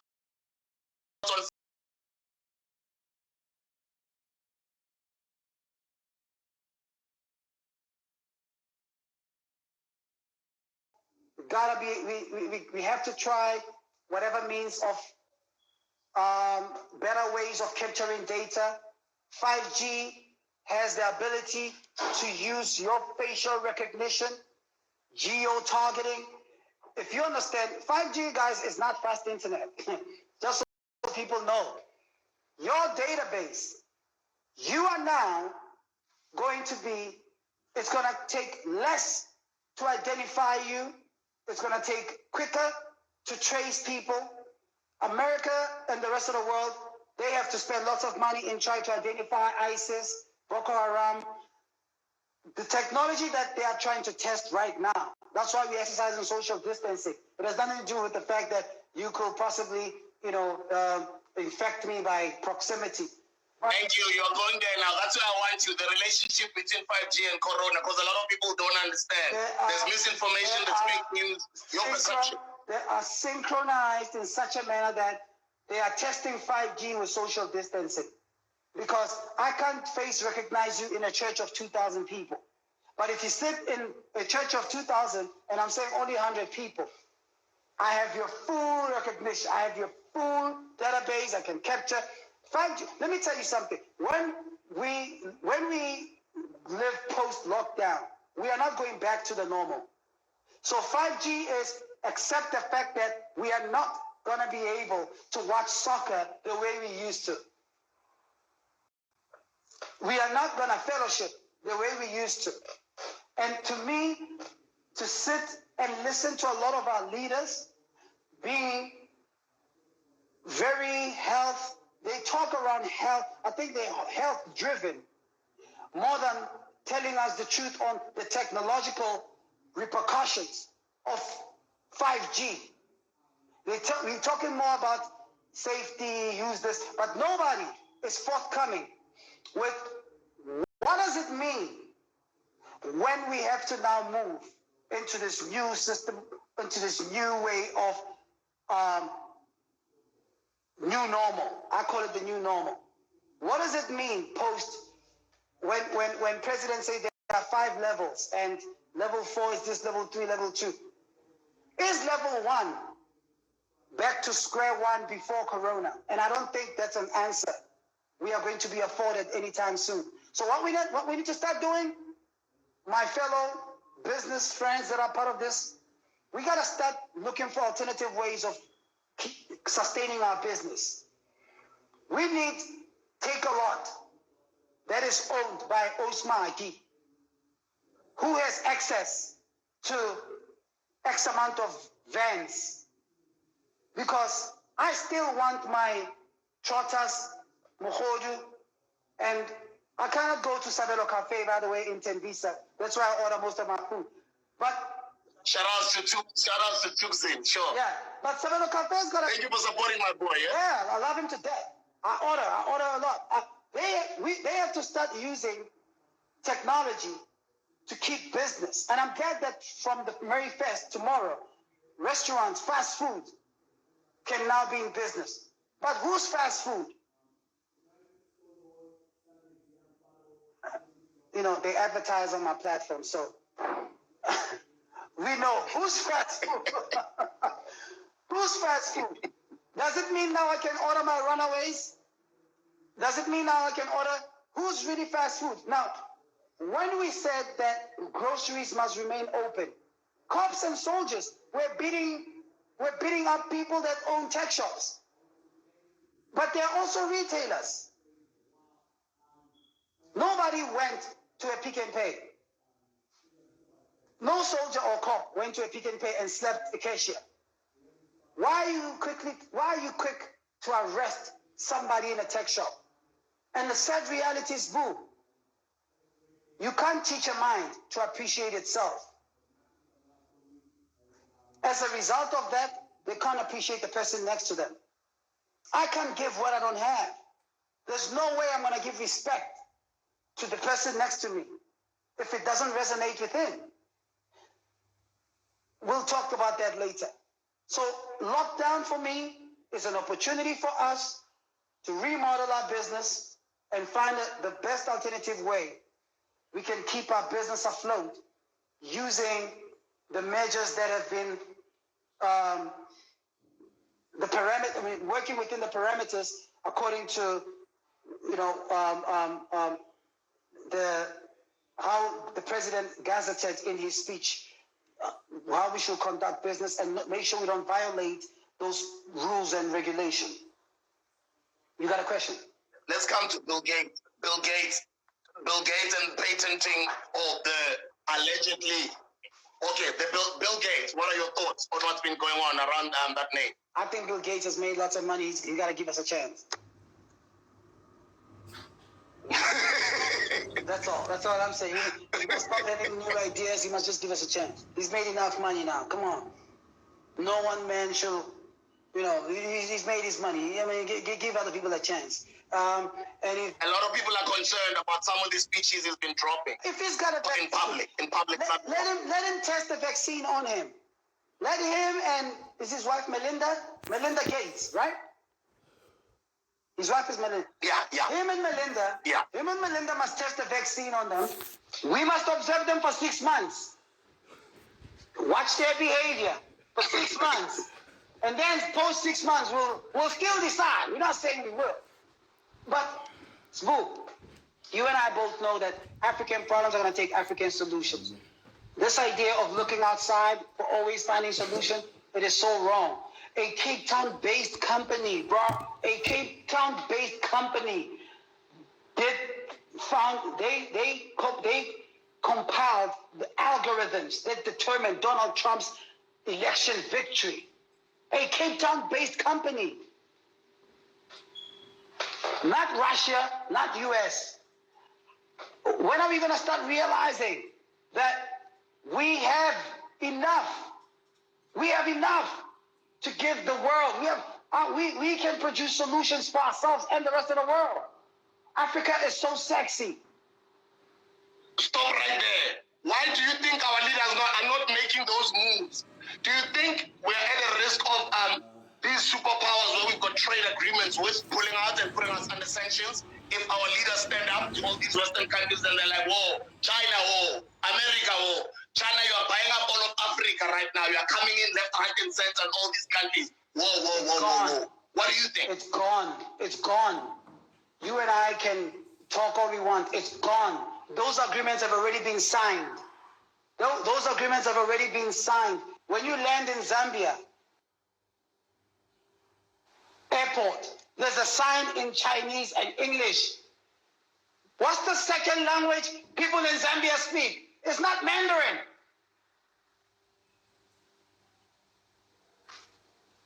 Who built the airport? Who built the Mozambican airport? The Chinese.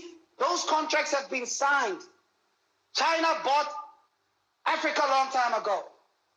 That battle, we're not going to win it right now. But you know when we're going to win that battle? If we make those decisions today, they might manifest in 200 years. The Africa that we want to see, you and I, we're not going to be there to reap it. But the problem, leadership wants to sow and reap in one lifetime.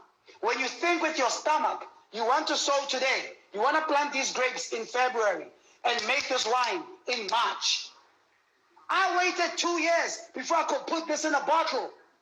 You can't sow and reap in this lifetime. We have to be committed to sowing. Our leaders must make those difficult decisions and terminate those relationships, cut those contracts. Let us go through sanctions. Let us bleed. Let the economy get down to zero. You can't threaten us with junk status. We've been there before. So sanction us. Let's get to junk status. That's why Bishop puts it clear. He says, you can't threaten Lazarus with death. He's been dead before. Sbu, you can't threaten me with poverty. I've been broke. I've been poor. Poverty don't threaten me. And I pray that our leaders are reminded because they've all been poor as well. You can't threaten us. So if we walk away from those contracts, fine. Let us hit rock bottom. But that restoration will not happen in the next 50 years. We have to be at peace with the fact that that restoration will happen in 100 years when our great-grandchildren are now running the IMF. When they are running... I receive. It's not going to happen right now. Africa is gone. Africa is gone, bro. When you have... Africa is gone. But if our presidents can make those decisions and bleed and tell us and be honest and say, guys, we are going to bleed. We are going in. Touch. Sell your S65. Sell your 4 pipes. We are going to bleed. If we can make that decision and be at peace for the sake of 100 years from now, the rand will be equivalent to the euro and the dollar. Let us all go stop. That's why China has got a 100-year plan and the Communist Party has implemented all these plans and they're now not only owning Africa, they are threatening America so much because America is in trillions of dollars with China, by the way. And as much as, you know, we all hate Donald Trump, and I'm a bit like you. I've been watching a lot of his Corona addresses on the White House because they affect us all the way here at home. And he did say that all the deals that I found when I came in here as a president, you guys had our previous president had ridiculous deals with China. And then he said, we have been paying China for decades almost half $1 trillion every year to China, because China has figured out a way to have a 24-hour running manufacturing system with people that work in different shifts, but the machine is rolling, producing products for the whole world. Whether you're talking appliances, clothes, shoes, whatever, they do in China. Right. They've perfected it so much that what's going on right now, the test kits, the masks, a lot of the things are coming from China. They're coming for free. Yes, they're donating to a lot of countries. Do you think, okay, let me just come down. I know this is not my platform. I must give you an opportunity. But do you think, Touch, I'm here, bro. It's going to be very controversial, this one, because I'm assuming this interview is going to be so big. Let me just shut up there. You're the king of controversy. You put a more fire can at the Metro Awards. You're the author. You're the author of controversy. We were all told, we were told live. Everybody was told backstage, days before, don't promote your product.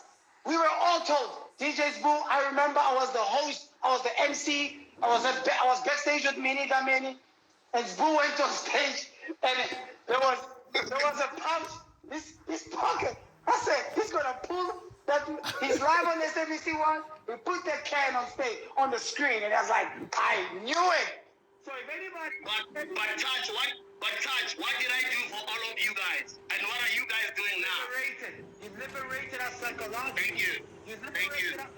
Thank you. Because none of us thought it's possible. So you did liberate us psychologically. And big shout out to you, Sbu. You don't get credit. People criticize you because I know, Sbu, you're all in our face. Sbu is in everybody's face. That's Sbu. That's his nature.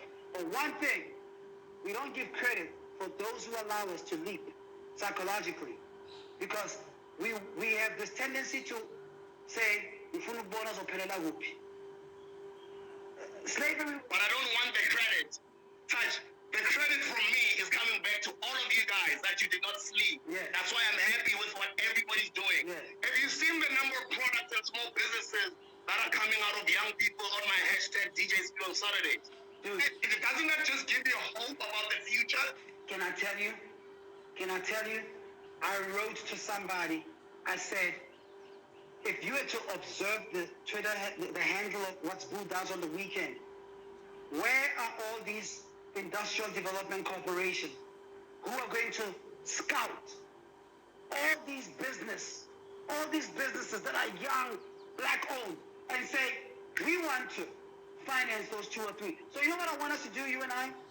I want us to have a TV show. I want us to take what you do on Twitter to the next level. I want us to have a TV show. Let's do it, bro. I want us to have a TV show. I will get the banks, I'll get the finances. We're going to do a TV show on those businesses where it's like an apprentice. There should be some fund, there should be some type of a solidarity fund for those businesses, because some of them need to be funded, bro. And if we create that TV show... Not some, a lot. I think pretty much almost all of them, Touch. Bro, what you doing? But and what makes me... Sorry, the reason I'm giving you guys props back. Okay, when I say you guys, let me start with my peers in the industry. I'm very happy with what everyone is doing. Shout out to everyone who's now created a product. Shout out to everyone who's created a business. Like, we're no longer sleeping, and I'm happy about that. Anybody that got inspired started his Touch HD. From when Garrett's Clip started Clip Central. From when we started Massive Metro, Mofire, whatever it is. From Skinny Sbu Socks' business to the Tbo Touch to business. To everybody. To Lucky Mama Kosa. To everybody that's making it now. Yeah. I'm happy because now we are there. Our youngsters are watching, you know? Yeah. And then my props go back to all those youngsters that are trying to do something and they're promoting it on a certain touch. A lot of them are not even just youngsters. You go in and you check out those businesses, you're like, what? Bro, but why CTUS? Why are the agencies and organizations that are funding? Why is small business development not calling Sbu? Why is small business not reaching out? So you know what we're going to do? We're going to go to them. You and I, there's nobody in this continent or in this world that will say no to you and I. I'm waiting for that day. We're gonna go to them. I totally agree. We're gonna go to them. I totally agree, bro. We'll create this TV show. Oh, I'm sorry. We're gonna create this TV show. I'll put the production. We'll put it on Soweto TV. We'll put it on BET. Any day. They will. I said they will sign it. I forgot. I'm the one who signs. Yeah.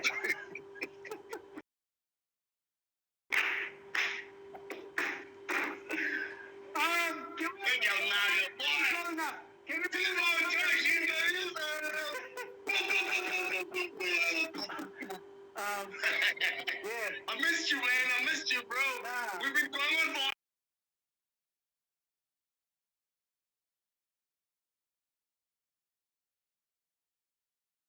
almost 3 hours.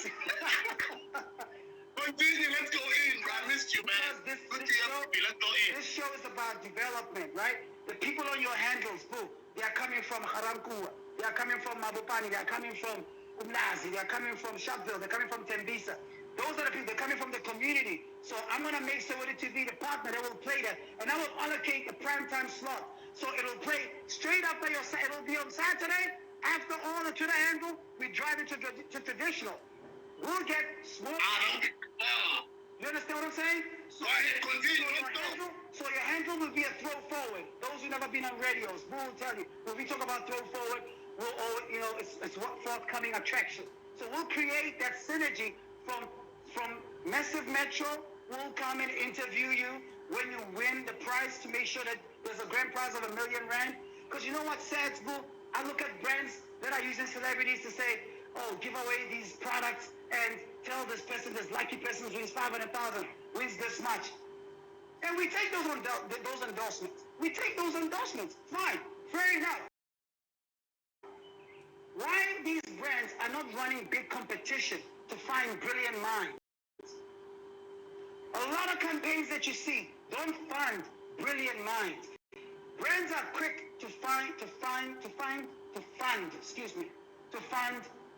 a dancing group or a singing competition. You win a record label. You win this for dancing. Are black people entertainers only? Is that what you're saying about us? We should only be on stage? Is that all we're good for? To entertain you? How dare you? So we're going to do this show. We're going to put this show. I'm going to make sure that it's on DSTV. I'll plug it in. When I get off the call, I'm going to call the CEO of the... Matter of fact, I don't need nobody's permission. We're going to put this out there. We will get money. We should go and get at least 10 million. 10 entrepreneurs, each gets R1 million. And we allocate accountants to ensure there's a system that governs how they spend that money.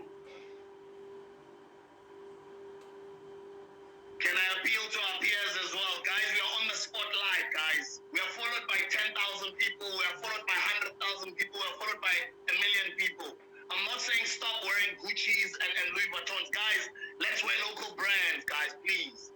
Guys, I stopped wearing about Gucci and they're in my wardrobe. I mean, and it doesn't mean that, but I'm just trying to uplift everybody, man. Like, let's be a prime example of what we are talking about or of what we want to see. When we go on television or we do these interviews, we're like, buy my perfume, buy my music, buy my book, buy my that. But at the same time, when these people buy and they support us to be here, we start wearing about Louis Vuitton and then we tell them they don't have money. Come on, guys. We are on the spotlight for us to change what's going on. It might not change now. As Touch said, it might happen many years to come. But we all have to pull together, guys. Let's stop making these guys wealthier. Gucci, Louis Vuitton, there's nothing wrong about it. But at least one day in a week or 2 days, 3 days, or even, because what I've done, Touch, is when I know that I'm going to be on camera, or when I know that there's an opportunity that I might get taken pictures, I'm making sure that I'm promoting someone. Might be some, but I go for good quality, like what you're saying. Gents, let's up our game and promote only excellence, not just nonsense. So I hope somebody's listening out there. But peers, celebrities, singers, soccer players, presenters, influencers, slay kings, slay queens, like everybody, guys, let's all pull together and understand the silent movement that we are on, the silent war. The whole world doesn't like black people, you know that. We are oppressed, we are at the bottom of the bottom of the bottom of the pile. Let's not get at least 100 rand yan, and then we start glorifying Europe and European brands. That's all I wanted to say. Bro, it's very simple. Also, to touch on your point, to take off my Louis Vuitton and my Gucci and my Versace, great. Just make sure when I put your product, that fabric doesn't shrink after hand wash. That's all I'm asking. Let's put craftsmanship in our products. Let's put craftsmanship in our Thank you, bro. Yes, sir. And I wanna make a point, and probably this could be our closing point because we've been going on and on. When you build a community, you build a currency. When you build a community, you build a currency. When you build a community, you build a currency. Yes. The reason why ZCC can go to any bank and say, you are not going to charge me, you're not going to apply bank charges on our account. You are going to give us an overdraft of 100 million. The reason why banks will do that, because ZCC tomorrow morning can make an announcement and say, okay, all our congregation, move up from this bank to that bank. When you build a community, you build a currency. If we're gonna, what you started on Twitter with this community of entrepreneurs, that community of entrepreneurs influence other 100 people, other 100 people, other 100 people. Collectively, you've influenced over 1 million. Your followers are not the numbers that I see on your profile. If you have 1.5 million followers, that's not your true following. You have a following bigger than the ANC, bigger than EFF, as an individual. Because you don't campaign for people to subscribe. You don't have a manifesto that says, this is what I stand for, therefore, no. You're a movement in a sense that people follow you because they see themselves in you. People follow you because they see how you fall and rise. So as an individual, DJ Sbu, your following is not your Twitter followers. So if you say to your followers, we're going to create a community. If you create a community out of your followers, and I bring my community, and we combine that community, and we go to a bank and say, we've got this TV show. We are going to be on a panel. Sbu, myself, you identify another hustler or businessman. I don't like the word, you decide. We create our own fish tank. What do you call it? Patrice once reprimanded me, by the way. Sorry, just to come in and something that's... He was like, I don't like this word of calling yourself a hustler. Patrice would say,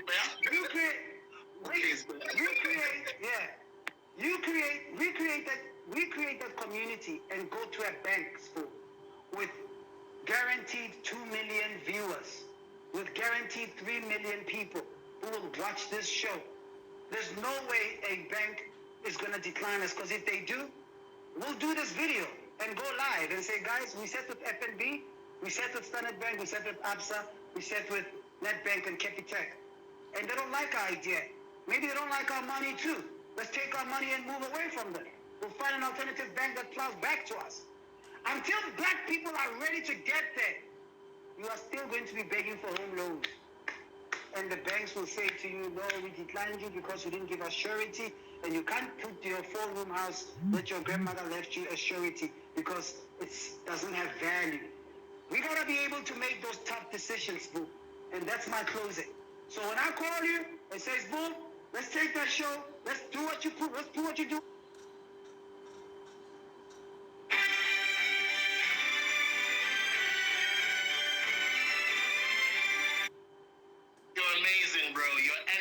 Contagious. I've always loved you. I think we relate to each other because we inspire each other, we drive each other, and I'm glad that we've grown to become these men and these family men and these brothers keepers for younger brothers out there. And every time when I look at your rise and just your evolvement, and we're in 2020 right now, and I speak to you for 2 hours, I'm hearing what's coming out of your mouth. I'm extremely impressed, and I have no doubt that you're going to become whatever you want to become. And what I love about you, I do know that at the center core, of you is the people, the love for the people. So you're not going to rise alone like you've been showing us. You've been rising with other people.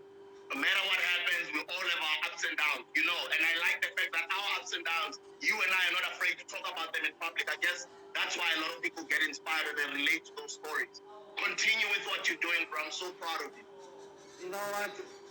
I love you, bro, and I'm so proud of you. I can't wait to be with you on some yacht somewhere in a couple of years from now. We will be billionaires and just be looking at all these companies and all these companies that we would have helped. Forget the companies we would have started. The companies we would have empowered and helped.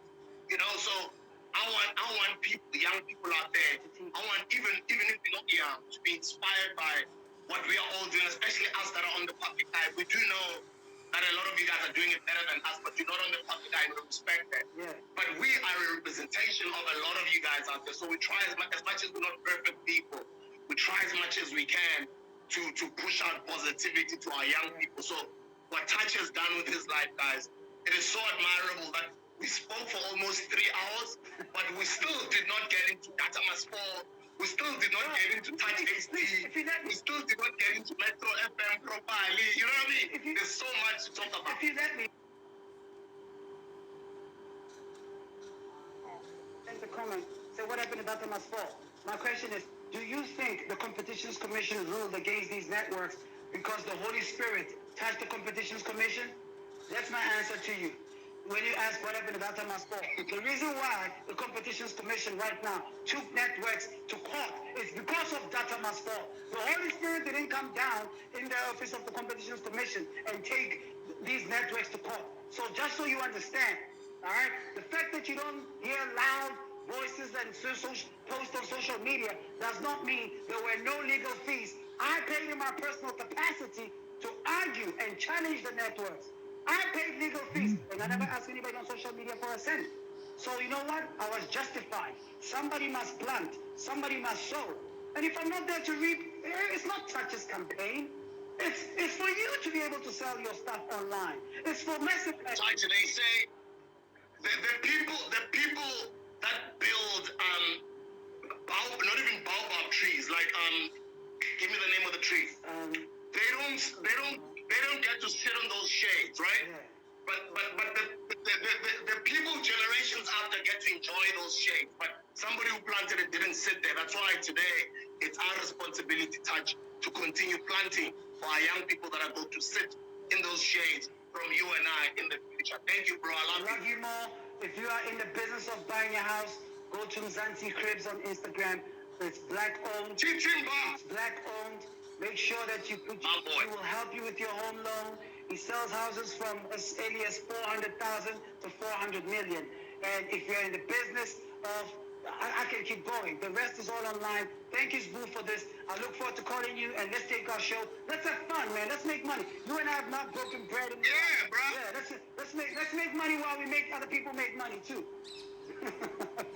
And I'm so happy with this, guys. Anybody that has missed this, go tell your friends. It's on, what is this, YouTube, on our podcast. Our podcast is called The Hustler's Corner. The Hustler's Corner SA. Go search for it on YouTube right now. As soon as this is over, subscribe to The Hustler's Corner. You'll get all the interviews. This interview will be nicely edited and up tomorrow. What time, guys? Because I like it when they say it themselves. So that when I'm coming down like a ton of bricks on them, I didn't say that.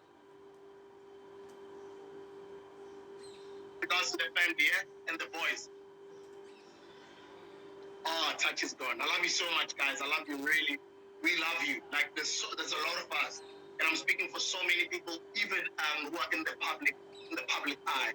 There's so many people that do good, but they don't put it on camera. There's so many people that love the hood, they love people that, they don't have, some of them don't even have these type of big platforms. So some of us that do, we just want to always represent blackness unapologetically. We love you guys. We'll meet on YouTube. Go subscribe. The Hustlers Corner podcast. Tomorrow, I'm going to be speaking to Stoneboy. Stoneboy is an African artist, nominated. He just did a track with Kerry Hilson. I'm going to be speaking to him on live tomorrow evening. Be sure to tune in at 7 p.m. in the evening. And now I have a fit. He's a hustler, unbreakable, a people's person, and a future billionaire. This is the Hustler's Corner with Sbu, well known to you and I as DJ Sbu.